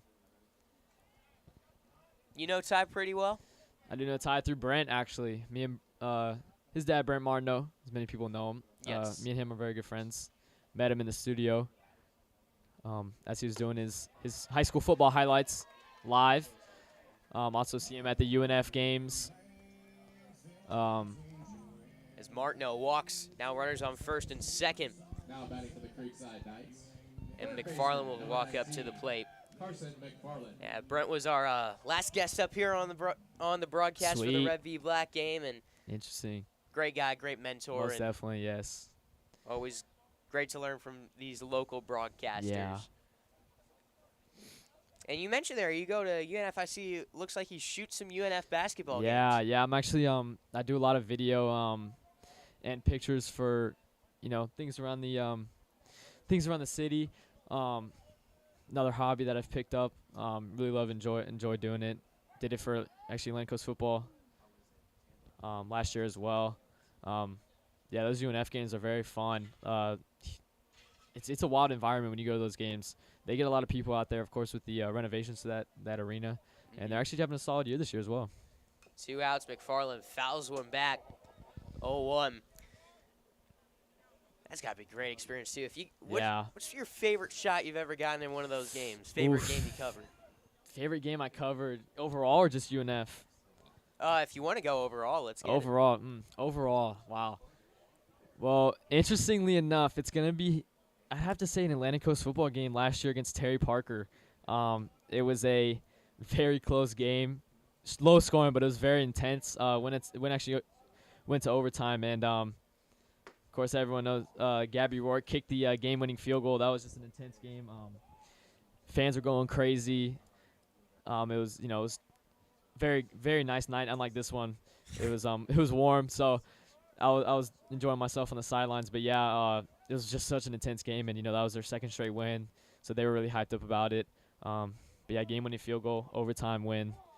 And then I also went to the River City Rumble, JU versus UNF. That's always a good time. Environment's amazing there as well. Sellout crowd. But yeah, like I mentioned, Osprey's having a good year. I've yet to go to a River City Rumble, and I've always wanted to. It's an amazing experience, most definitely. Runners go on the 0-2 count. Throw goes to Oh, third. another- It's in the left field. Scoring is Morton. Martineau advances to third. Another wild throw into the infield. Gant fields over Wow. by the batter's box. Another error made, throwing down to third base, and it is 6-2 Creekside. And this is starting to be the story of the game, just like last week against Beachside. It was just 2-0, and these Stingrays have fallen apart. Similar to the story of the game last year, as Yep. Creekside won 2-0 over Atlantic Coast. They had just 6 hits in that game, but they scored on a wild pitch and an error. Wow. So pop fly was missed on the infield, and Alex Calabro scored that second run. Really, the first run, excuse me. As McFarland found another one off. Yeah, and it's interesting that It's Gant's 1-2. still in the game. Coach Loftman's only been out there once. They're keeping him in there though. The thing about Gantz, though, I don't feel like he's having a bad He's night by not. any means. As that one chopped out to second, bobbled the throw Another wild. air. McFarland Wow. digging for second. The throw to second is in time. McFarland decided to test it further. Martineau did score on the play. It is now 7-1 Creekside entering the top of the fifth. We'll be back with more from Ben Ward and Noah Schlick up at Creekside High School.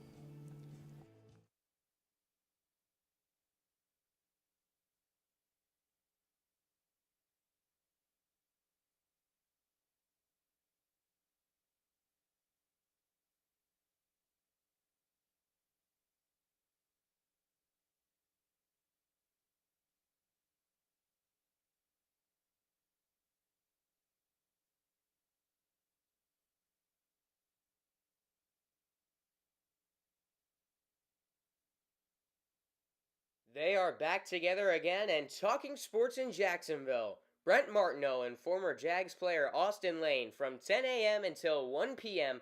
on all the social media platforms, and for the first time ever in Jacksonville, a 24/7 streaming network.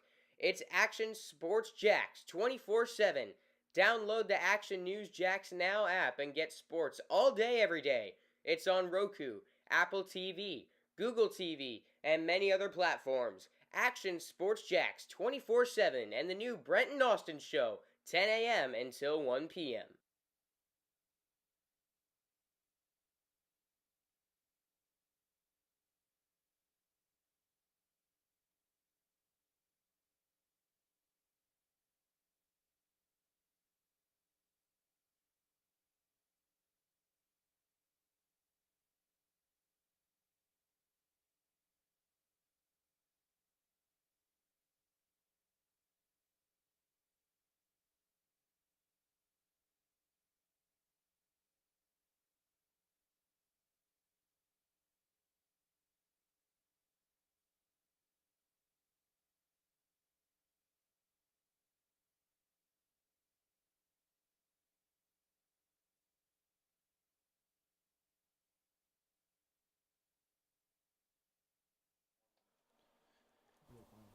Back here, top of the fifth inning, we got ourselves a score update from the Creekside girls soccer team.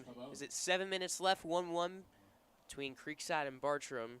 Joe Soto out of the game with a red card. That one, a classic.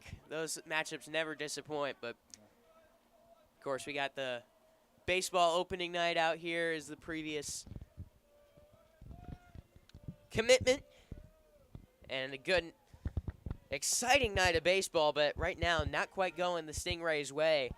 And we were talking a little bit about this during the break, Ben. Can I see your mic real fast? I think it's making a little. I think this is coming loose a little bit. There we go. We got it fixed.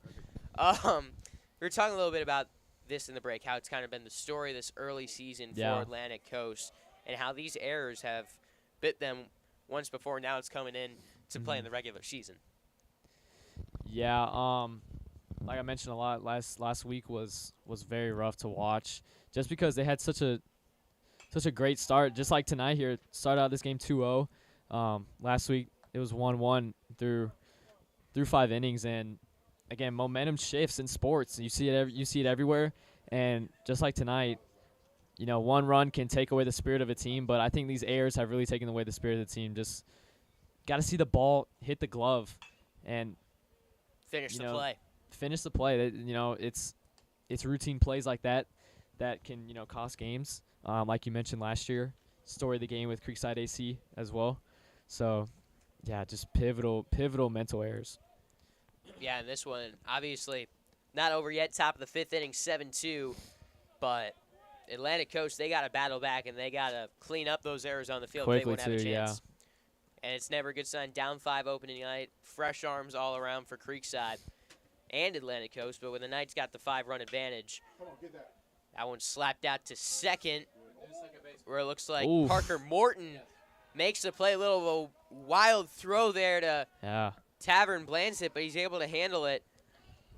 Close play, but out number 1.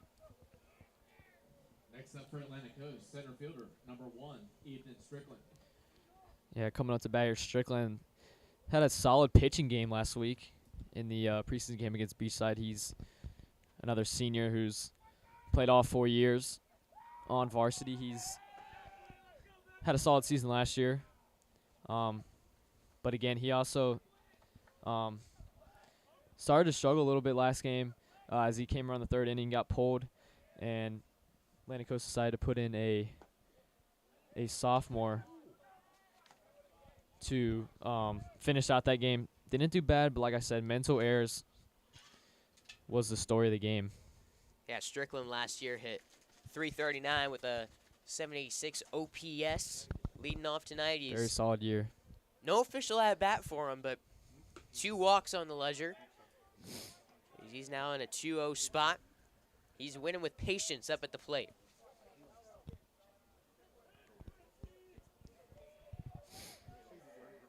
One away here in the top of the 5th. A little. And interesting to see these records. They're almost flipped from last year. Creekside, 18 wins. Stingrays, 18 losses. How about that? Yeah, but a fresh season, opening night, new season. And obviously a long one, too. Oh, yeah, it's definitely a marathon for these kids and these coaches. I think that's part of the thing with, we were talking about Ganton, how he's still in the game beforehand. Yeah. He's not pitching bad, and sometimes with these guys early on in the season, don't feel like his pitch count's too high. Helps to let him go a little bit, build up some confidence and experience on the mound, as the curveball from Wilfong just misses 3-1.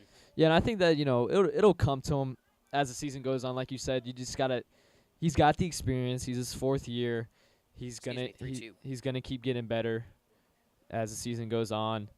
But, here as a strikeout. And he's second out for the Knights. But, as the season goes on, he'll get better. That'll bring up the left fielder, number 6, Delvin Haskell. And the nerves of the first game, they might be running, strongly through these kids, cold night. But, it's the first game. Everyone, you might get hot when districts come around, and that's a story for a lot of teams actually that I see, even in basketball, playing, teams, let's say, I remember a team like Tacoy Creek, they got hot right around February. They went on a 11-game win streak last year and won 2 district tournament games. I know you're familiar with Tacoy. They're in Creekside's district. Yeah. Creekside had a solid year this year, very, very solid year. Tough loss to Seminole, though. Yeah. Yeah, it's all about getting hot at the right time. Yep. That was kind of the story for Creekside last year. They got hot at the beginning and then ice cold at the end of the season. It's all about getting hot at the right time. When you do get hot, you got to keep that flame going. Most definitely. I think it's also a mindset thing. You know, coaches, you know, you want to keep your kids, you know, consistent. Don't get too high on yourselves. Don't get too low on yourselves. You know, I think that was a problem with, you know, little insight from the basketball team when I was playing this year. You know, a lot of early losses. You know, you get too down on yourself. You start doubting, you know, you're playing. You lose confidence, and, you know, it can affect you throughout the whole season. Absolutely. As Haskell will walk. The other thing I think is great about high school sports here is other place like where I came from in Iowa, the districts were decided by your regular season conference record. Here, you know, no matter how good or bad your season was, you got a chance when it gets to the district playoffs. It's a whole new start. Just depends on the quality of the team you're facing, but you know, there's really a path open for anybody. Yeah. Yeah, that is true. And I think that's something a lot of coaches will instill into their teams at the beginning of the season. They'll tell them, you know, hey, we can lose, we can win no games, and we still have a chance to win a district title, you know, no matter how we do in the regular season. So it is very interesting. And winning a district title gives you a chance to win a state title. It does. I mean, in this district, what is it, 4 games you have to win? Depends on your seed. Remember Creekside last year? Yeah, they had a bye. They had a bye. They played 2. Yep. It will be a balk on Wilfong. You got to win 3 in districts, and then on to the grind of state after that. Yeah, so it's definitely, you know, I like it because it gives a chance to all the teams to, you know, make a good storyline. I want to ask you something. What is your prediction for this year for this district title? I know you're a Creekside student, but I'm not a student. What do you think? I'm homeschooled, so I'm okay. So I'm completely unbiased when it comes to this. I'll put my hands up. I did not mean to say that. Runner goes. I'm not giving you a hard Close time call. or anything. Yeah, no, okay, so you heard it here first, folks.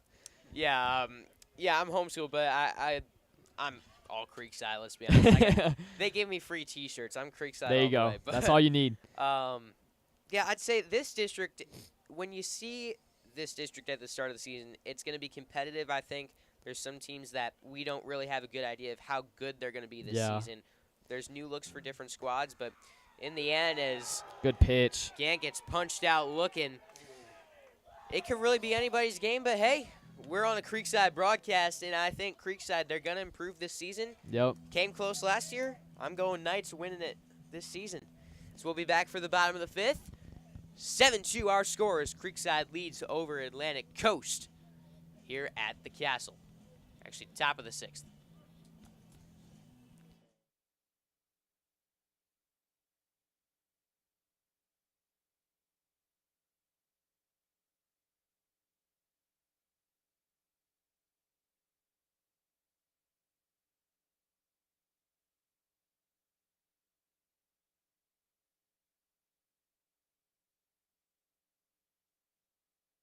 They are back together again and talking sports in Jacksonville. Brent Martineau and former Jags player Austin Lane from 10 a.m. until 1 p.m. on all the social media platforms, and for the first time ever in Jacksonville, a 24/7 streaming network. It's Action Sports Jacks 24/7. Download the Action News Jacks Now app and get sports all day, every day. It's on Roku, Apple TV, Google TV, and many other platforms. Action Sports Jacks 24/7 and the new Brent and Austin Show, 10 a.m. until 1 p.m.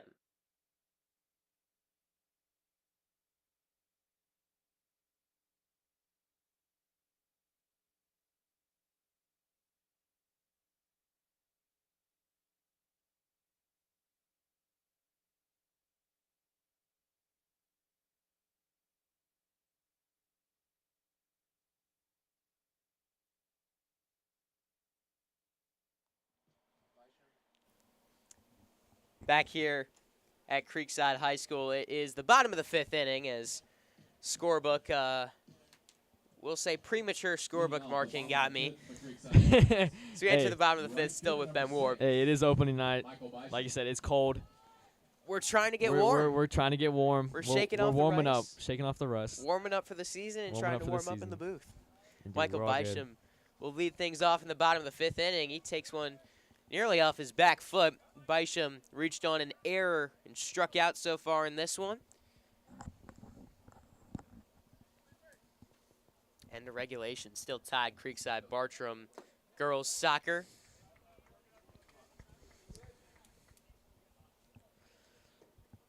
Yeah, so a late pitching change for the Stingrays.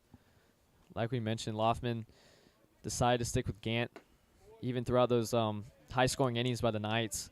But we said it, Gant did not do a bad job. Mental errors in the field, but Serber brought in the 2 runs earlier in the game with the RBIs. Comes in. Obviously, the start of a season, you're still trying to get to know some of the players out there, but you know anything about Wade Serber and what he brings to us out on the mound? Yeah, interestingly, he's also a Preston Cox. He's a Sandalwood transfer. Came over with Loftman. Not too fond of him at the pitching, but I know he is a very solid hitter. Knew he did a lot of great things over there at Sandalwood last year. Hopefully he can pick it up again with this year with the Stingrays. You know, I've never transferred before, so I don't know what that experience is like coming over from a different school. As Matthew Bysham pinch hitting now for Jackson Kane after the 4-pitch walk from Michael Bysham. Now his brother Matt to the plate. We do have a pitching change as Wade Serber out on the mound, and it's brought to you by Brightway Insurance, the Baselli Agency. That's what we need. There you go. It's always nice Shout having out- the sponsors shout out in to the 'em. booth here to keep me honest. Want to give a quick shout out to all our situational sponsors for tonight's game. Troy Silheim with Bank of England Mortgage, Brightway Insurance, the Baselli Agency, and Triple Crown Fence, where you can call today at 305-331-9377. That's a great reminder to get that done. Thank you. Not just the pitching change, but I'd like to shout him out during the game. You never know when situations arise or don't.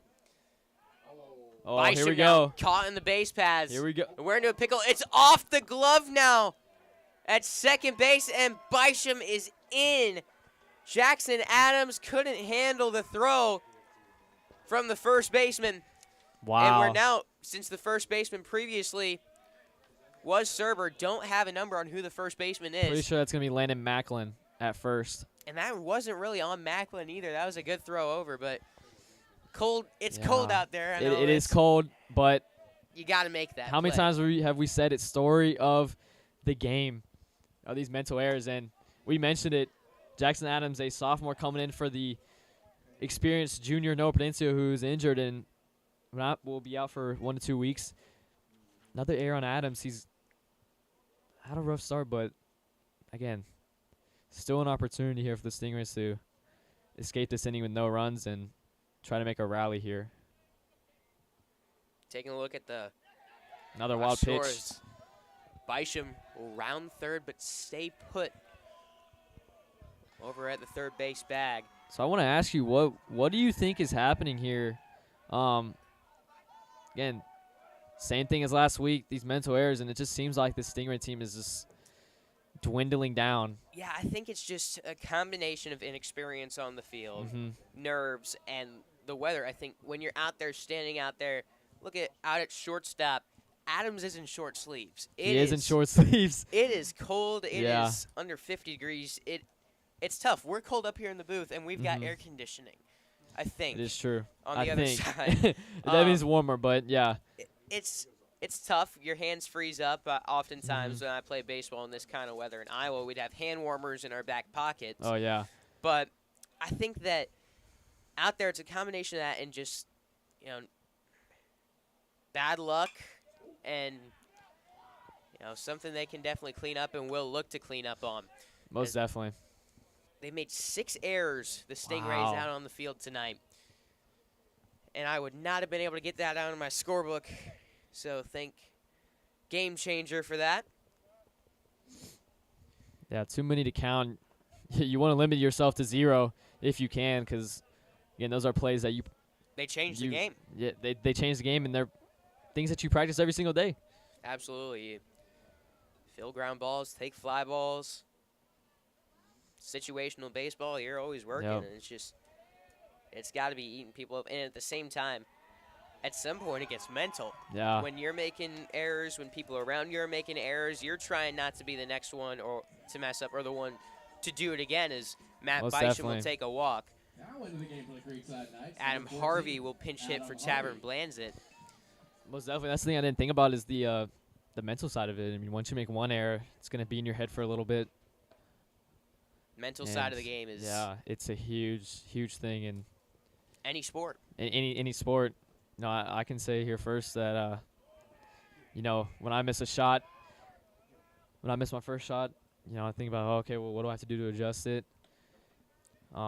Bisham So going for there's a- second. They throw down. we got another Now he's pickle. getting into a pickle. Michael Bisham's breaking for home, and he is Ooh. hard collision at home plate. Ooh. Bisham is out. The catcher, Williams, slow to get up. Big collision. And that loud impact. We're going to Wow. step away here as they tend to Williams at home plate.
That One Painter First Coast is here for your home service needs. We specialize in residential and commercial interior and exterior painting, whole house pressure washing, cabinet refinishing, stucco repair, and more. Call 904-417-3557 for your free estimate today.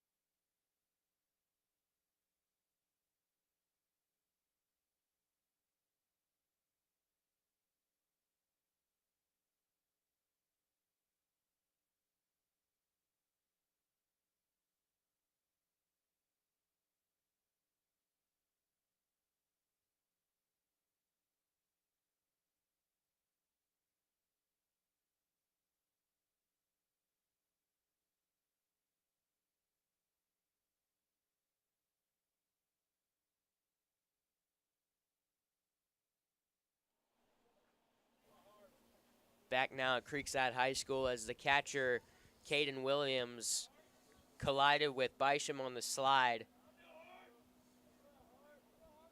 Tried to take a few warm-up pitches, stay in the game, but in the end, Preston Cox will replace him, who was at DH, now behind the plate. We hope that Williams is all right. Yeah, really hard collision there. And It's Harvey. that's going to be fair. That's a fair ball. Matt Bisham will score. Adam Harvey rounding second, digging for third, and he will get in there standing. Adam Harvey, first plate appearance of the season. Little Heisman pose at third. 8-2 Creekside. Wow. So besides the mental errors, the Knights have been able to get Those bats the bats going, most definitely, yeah. Aiden Benechek will step up to the plate. Now batting for your Creekside Knights, number 1. Hunter Schlegel on deck for Morton. Creekside.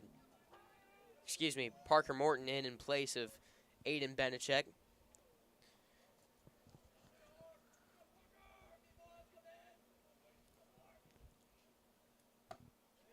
One out here in the bottom of the 5th inning.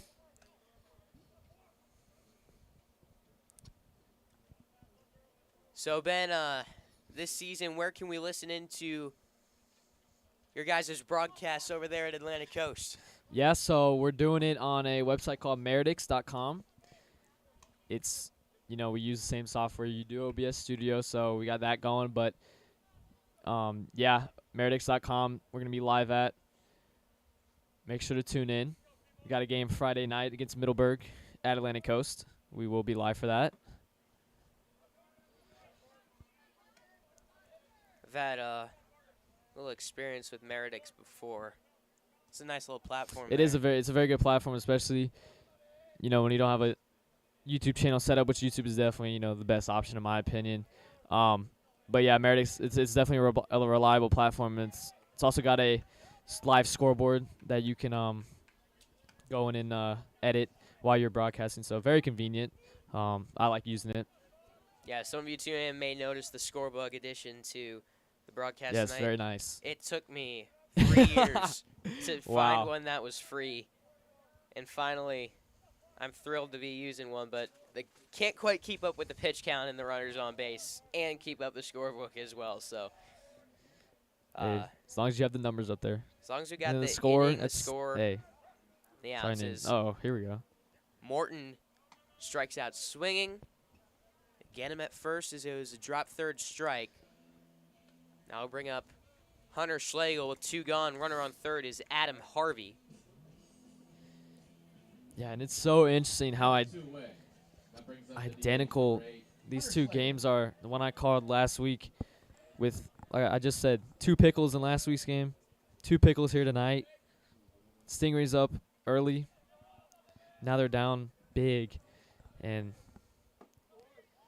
yeah, just 2 identical games back-to-back of these Stingrays. And one's preseason, one's regular season, obviously a big difference. But hopefully Atlantic Coast can start to try to change the narrative. Friday night, they have a good opportunity there against a Middleburg team who, you know, had a good season last year, but, you know, not as good as Creekside. But still, these mental errors have been pivotal. Yeah, most of the time in these games, especially if you don't do the fundamental things right in a game, most That's all it likely takes. Yep. you're going to lose a game. Mm-hmm. So we got a 1-1 count on Hunter Schlegel. 2 gone. Adam Harvey standing on third base. Schlegel reached on a walk and an error in this one. Pick off here we move. go. Almost thrown away. Harvey back safely. That was almost another run for the Creekside Almost another Knights. one, yeah. Looked like pitcher Serber kind of hesitated on the throw. There wasn't much juice going over there, like he almost tried to stop it. Yeah, and that comes with maybe the nerves here in this first game of the season. A great move. I mean, a great pitch there. Good movement on it. Breaking back into the zone. 1-2. Stingrays trying to escape this inning. They need need every out they can get. And then that one wild to the pitch. backstop, but they have Harvey dead to rights. There's that new backstop. Boy, there you go. Coming into effect. Brick wall is going to go against the Knights there, but. Yeah, definitely a new adjustment on the base pass here at Creekside. That will do it for us tonight, Ben. Thank you for joining me. It was a pleasure getting to call these innings with you. Hi, man. I really appreciate it. Hopefully I can, get back out here soon with you again. Absolutely. Yeah, I really appreciate the opportunity here. Hopefully my Stingrays can rally to get an opening night win. But, happy for your Knights looking strong here to start the season off. I appreciate you. Appreciate you. Best of luck this season Best of over luck at to you as Atlantic well. Coast. And that'll take us to the 6th inning. Our score, Creekside 8, Atlantic Coast 2.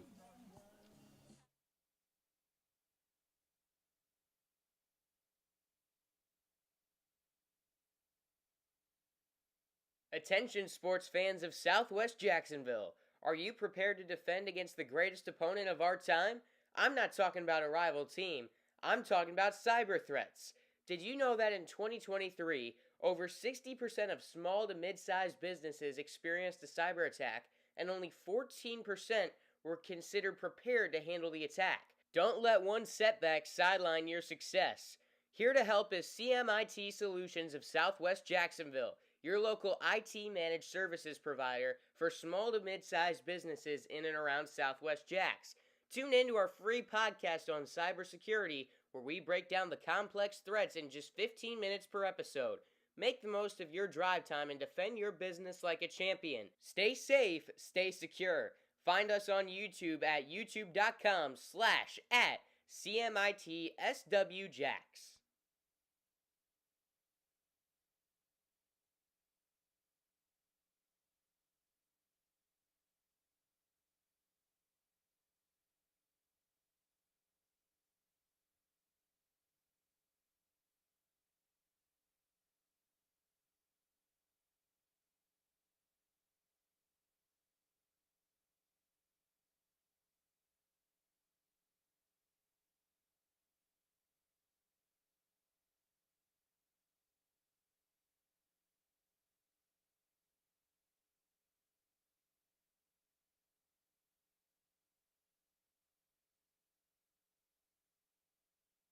Now batting for the Stingrays, number Top of the 7, 6th Gary now White. at Creekside High School. One last thanks to Ben Ward for joining us here at Creekside High School. Be sure to listen in to some Atlantic Coast broadcasts on Meridix this season. They do a great job over there. Mr. Chad Kushner does a great job with that program. Got the chance to go over there and say hi to everyone, see what they do this past fall, Creekside AC Football Week. I'm sure they'll do some great work over there this baseball season. Is up to the plate in place of Caden Williams, who was injured this past inning, is Gary Rett, the senior signed with STU football in South Florida, and he gets caught looking at strike 3 from Quinn Wilfong, who's been really good on the mound tonight for the Creekside Knights, coming in relief of Roman Baselli. No hits yet for the Atlantic Coast Stingrays off of the senior Wilfong. The weather's been a big storyline out here. Temperature kind of sitting pretty at 60 degrees, but once the sun goes down here, it is it's chilly. Creekside is struck for runs in each of the last 4 innings. The Stingrays now just 5 outs to play with. They need to get something on the board if they want to get back into this ball game. 1-1 with 1 out. As Wade Serber fouls one off the other way, 1-2. Oh, sorry, we got something going on. Forgot to transition studio mode. Producing as well as broadcasting up here. We're new platform, new scoreboard. Still trying to get used a little bit to the setup up here.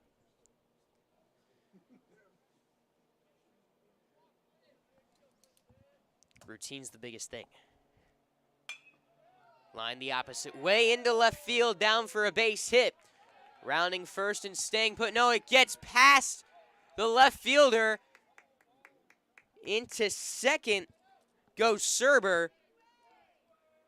And a mistaken left for the Creekside Knights. Now batting for the Stingrays, second baseman number 2, Kamari Thomaseu. I believe that would be ruled a single and an error. Advancing Serber to second base. So, Kamari Thomaseu up to the plate. He's 0 for 1 with a walk.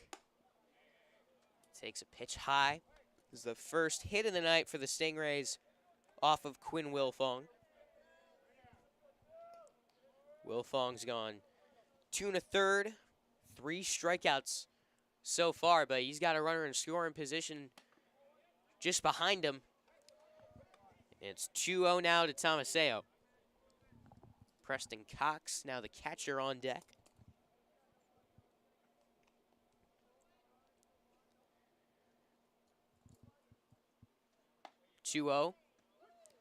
Catches the inside part of the plate, now 2-1.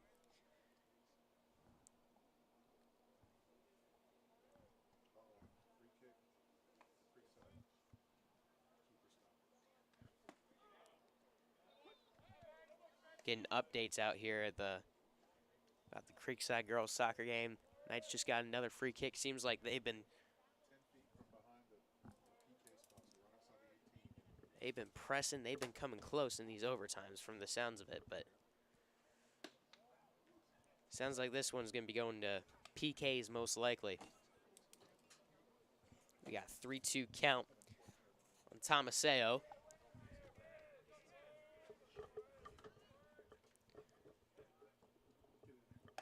And he got him, swinging at strike 3. Quinn Wilfong with a big time out number 2. And now a 2-run. Preston Cox up to the plate. Number 11, Preston Cox. 2 gone now in the top of the 6th. Preston Cox 0 for 2 with a strikeout and a flyout.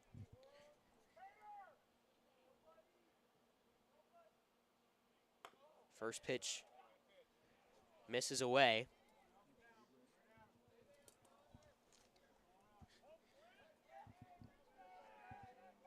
Now 40 pitches on the night from Quinn Wilfong.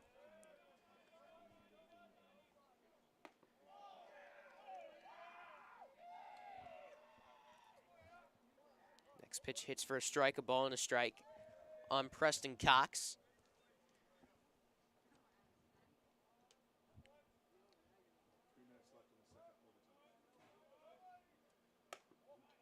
Next pitch up and in. Doing a little research now for the Creekside Knights and their opening days. I don't have the numbers in front of me right now.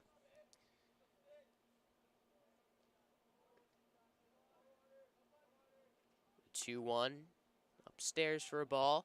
Check throw to second. Nice job by Martineau keeping that in the infield. Creekside pulls off this victory tonight.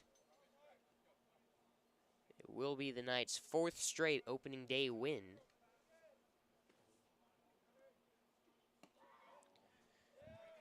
As Wilfong walks Cox.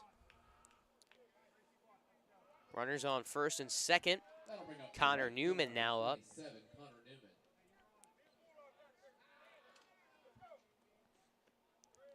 Head coach Chris King just yelling to Belizik, the catcher, be a bulldog down there.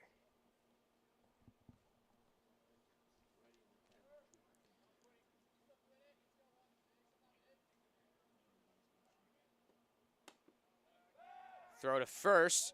The runner on second going for third, and advancing to third is Wade Serber. As Harvey is taken out from underneath as the throw led him in front of that first base bag. So runners at the corners, a 1-0 count on Newman. Action up in the pen for Creekside, but gotta think 6-run ball game. They're gonna try to let Wilfong work through this.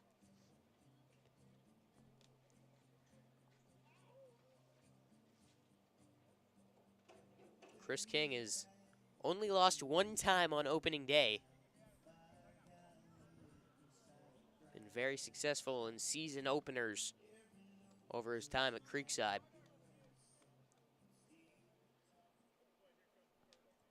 There's 2 gone in the top of the 6th.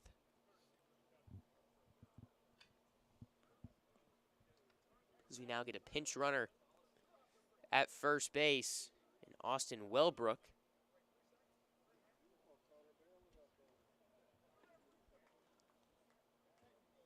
Into the game on the bases for the Stingrays, number 31, Austin Wellbrook.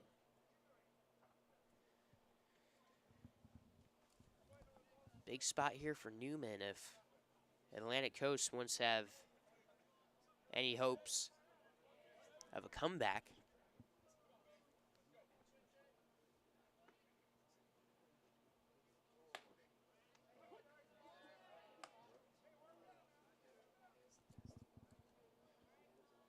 Ball and a strike on Newman.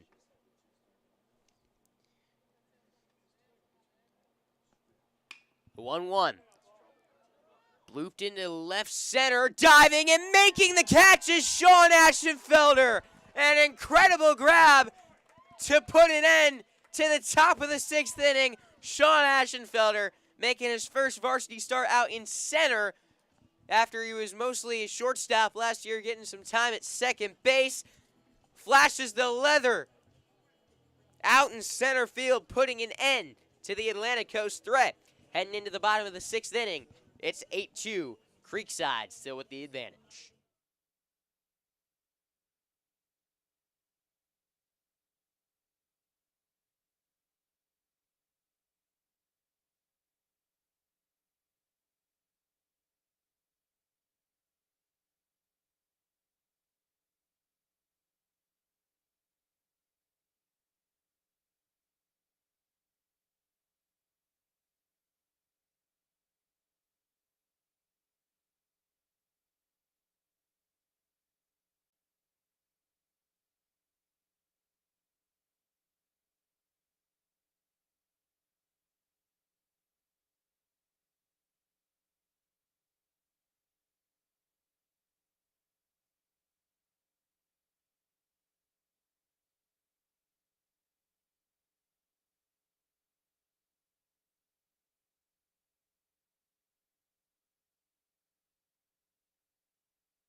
Hunter Schlegel leading things off for the Creekside Knights. In the bottom of the 6th inning, 8-2 advantage on opening night for the Creekside Knights. Wade Serber back out for his 2nd inning of work on the mound. He's got a 1-1 count now on Hunter Schlegel.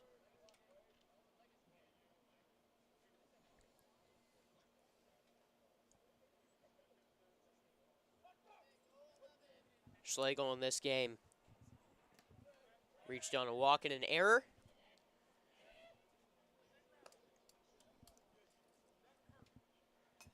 Was in a 1-2 hole his last time up before Adam Harvey got caught trying for home on a wild pitch.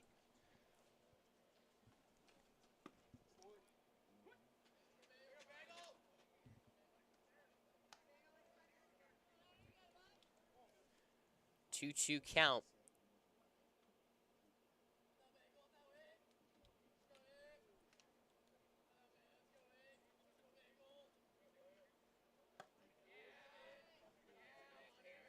Full count. Creekside after this will travel to Colquitt, Georgia. 3 hours, 40 minutes away. On Friday, we'll be bringing you that action live on Schlick Sports. Then Saturday at Lowndes, playing a neutral site game against North Gwinnett, 12:30 p.m. Some weekend baseball on Schlick Sports at a place where Creekside's got some fond memories from last season. Hunter Schlegel caught chasing in the dirt. Throw down to first in time for out number 1. Back to the top of the order, and Sean Aschenfelder. Aschenfelder That brings to the plate your center fielder, number 20. 0 for 2 with a sac fly. Made good contact a couple times up at the plate. Made a fantastic catch to put an end to the top half of the inning. Now in the bottom of the 6th. Takes strike 1. Still searching now for his first hit of the season.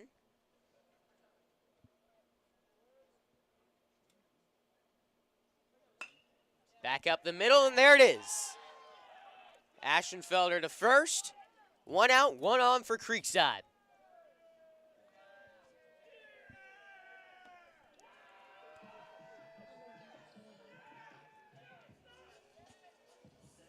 So now Belizik, after his RBI double. Number 13, Gavin Strump. Excuse me, Gavin Strump.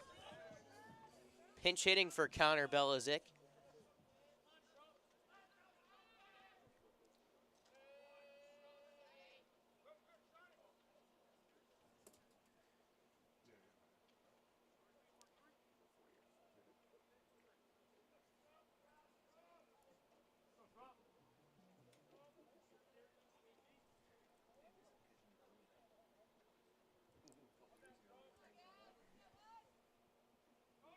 Runner goes. Pitch gets away from Cox behind the plate. Aschenfelder had 25 stolen bases last year. Swiped second for his first stolen base of the season.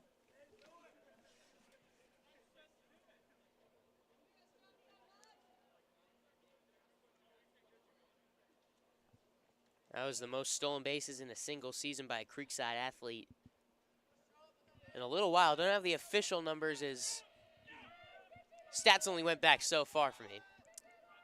We need to get those from the golden years of Creekside baseball. As Aschenfelder now on the wild pitch takes third.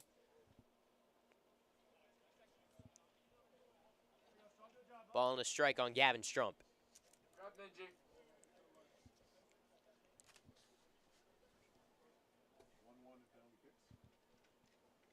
Got an update from penalty kicks, 1-1. Creekside with their 8 runs only have 4 hits. A 1-2 count on Gavin Strump.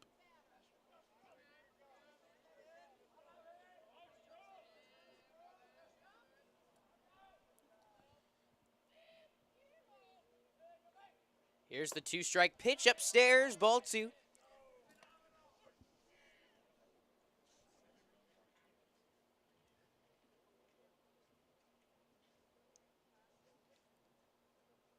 Two balls, 2 strikes. Aschenfelder on third.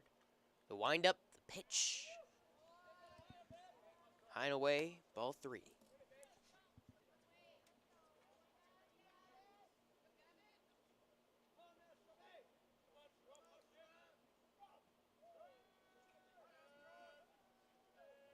Here's the 2-2 again. That one back up the middle. Over to the shortstop, Adams. Throws to first in time for out number 2, but on the play, Aschenfelder scores. Gavin Strump, the RBI ground out. Ty Martineau to the plate. Number 5, Ty Martineau.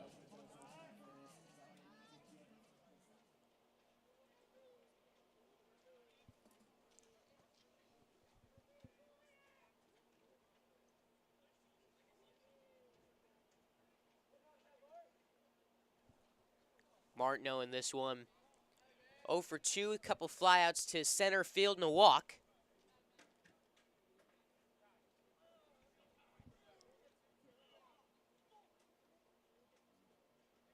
Oh, 1-0 count on him here.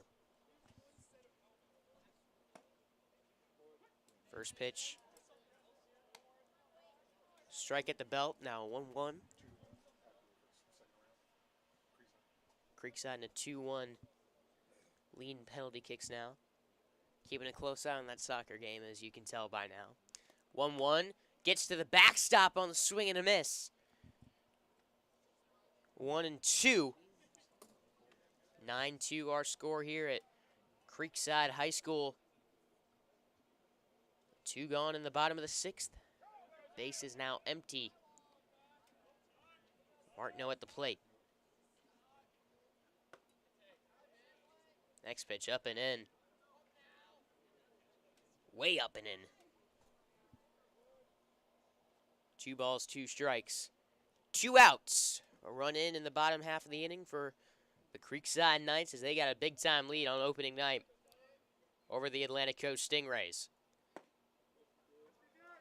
They're going to say Martineau went on the pitch lone away. Look close from up here, but benefit of the doubt goes to the ump as we got a 9-2 Creekside ball game heading into the top of the 7th. Knights look to close things out when we return on Schlick Sports.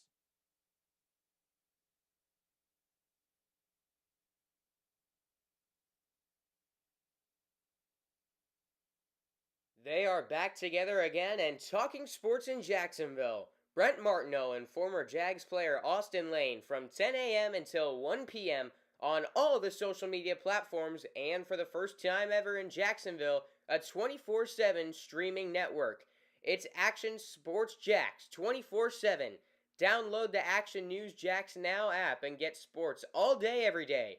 It's on Roku, Apple TV, Google TV, and many other platforms. Action Sports Jacks 24/7 and the new Brent and Austin Show, 10 a.m. until 1 p.m.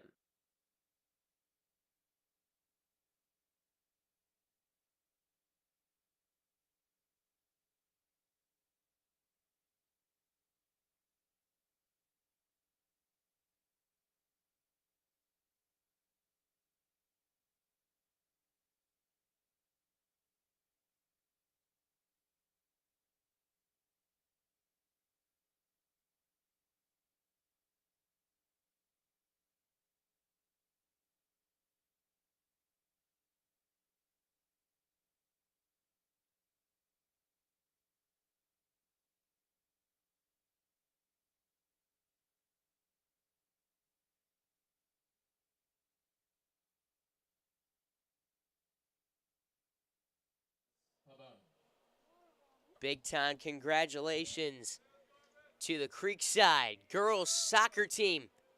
Winning in PKs over Bartram Trail, their fierce rival, advancing to the state Final Four, and hopefully we'll be able to bring you that next week on Schlick Sports. But for now, we got opening night baseball. 9-2 is our score. Creekside with the lead, and Hunter Zimmerman into the game. And this pitching change brought to you by Brightway Insurance, the Baselli Agency.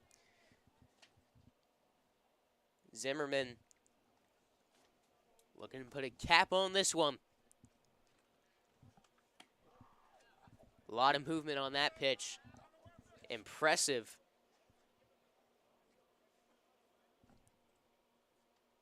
Not biting at that one. Up at the plate, first plate appearance of the night. Or excuse me, it's Aramis Pabon. His 3rd plate appearance of the night. 2-2. Did he go? Yes, he did. Strike 3.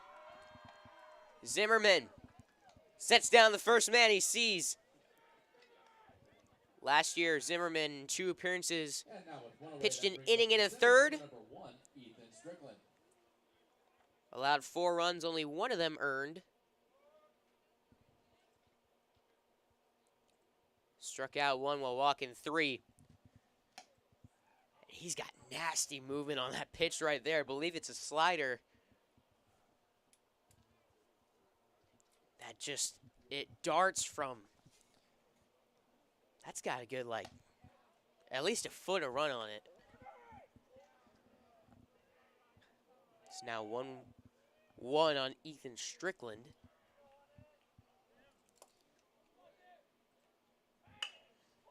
This one to third, McFarland fields, throw to first. Great stretch from Harvey, keeps a foot on the bag. And Atlantic Coast down to their final out of the night. And pinch hitting in place of Delvin Haskell is Landon Macklin.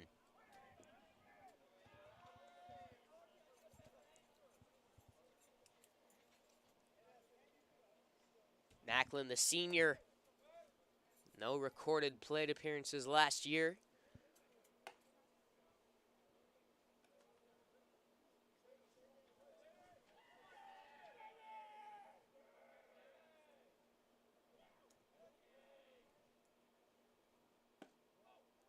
Next pitch low now, 2-0.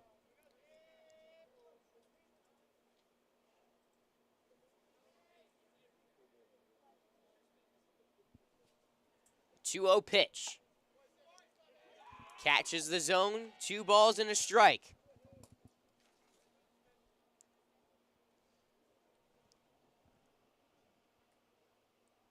Zimmerman set.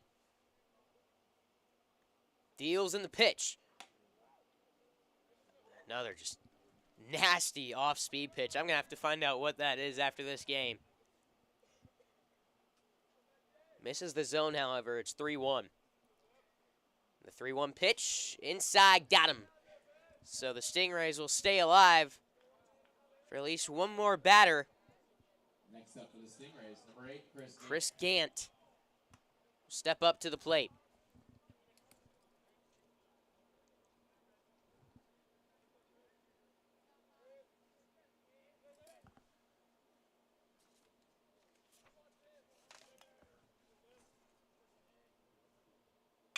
First pitch grounded to short, backhanded by Martineau, throw to second in time.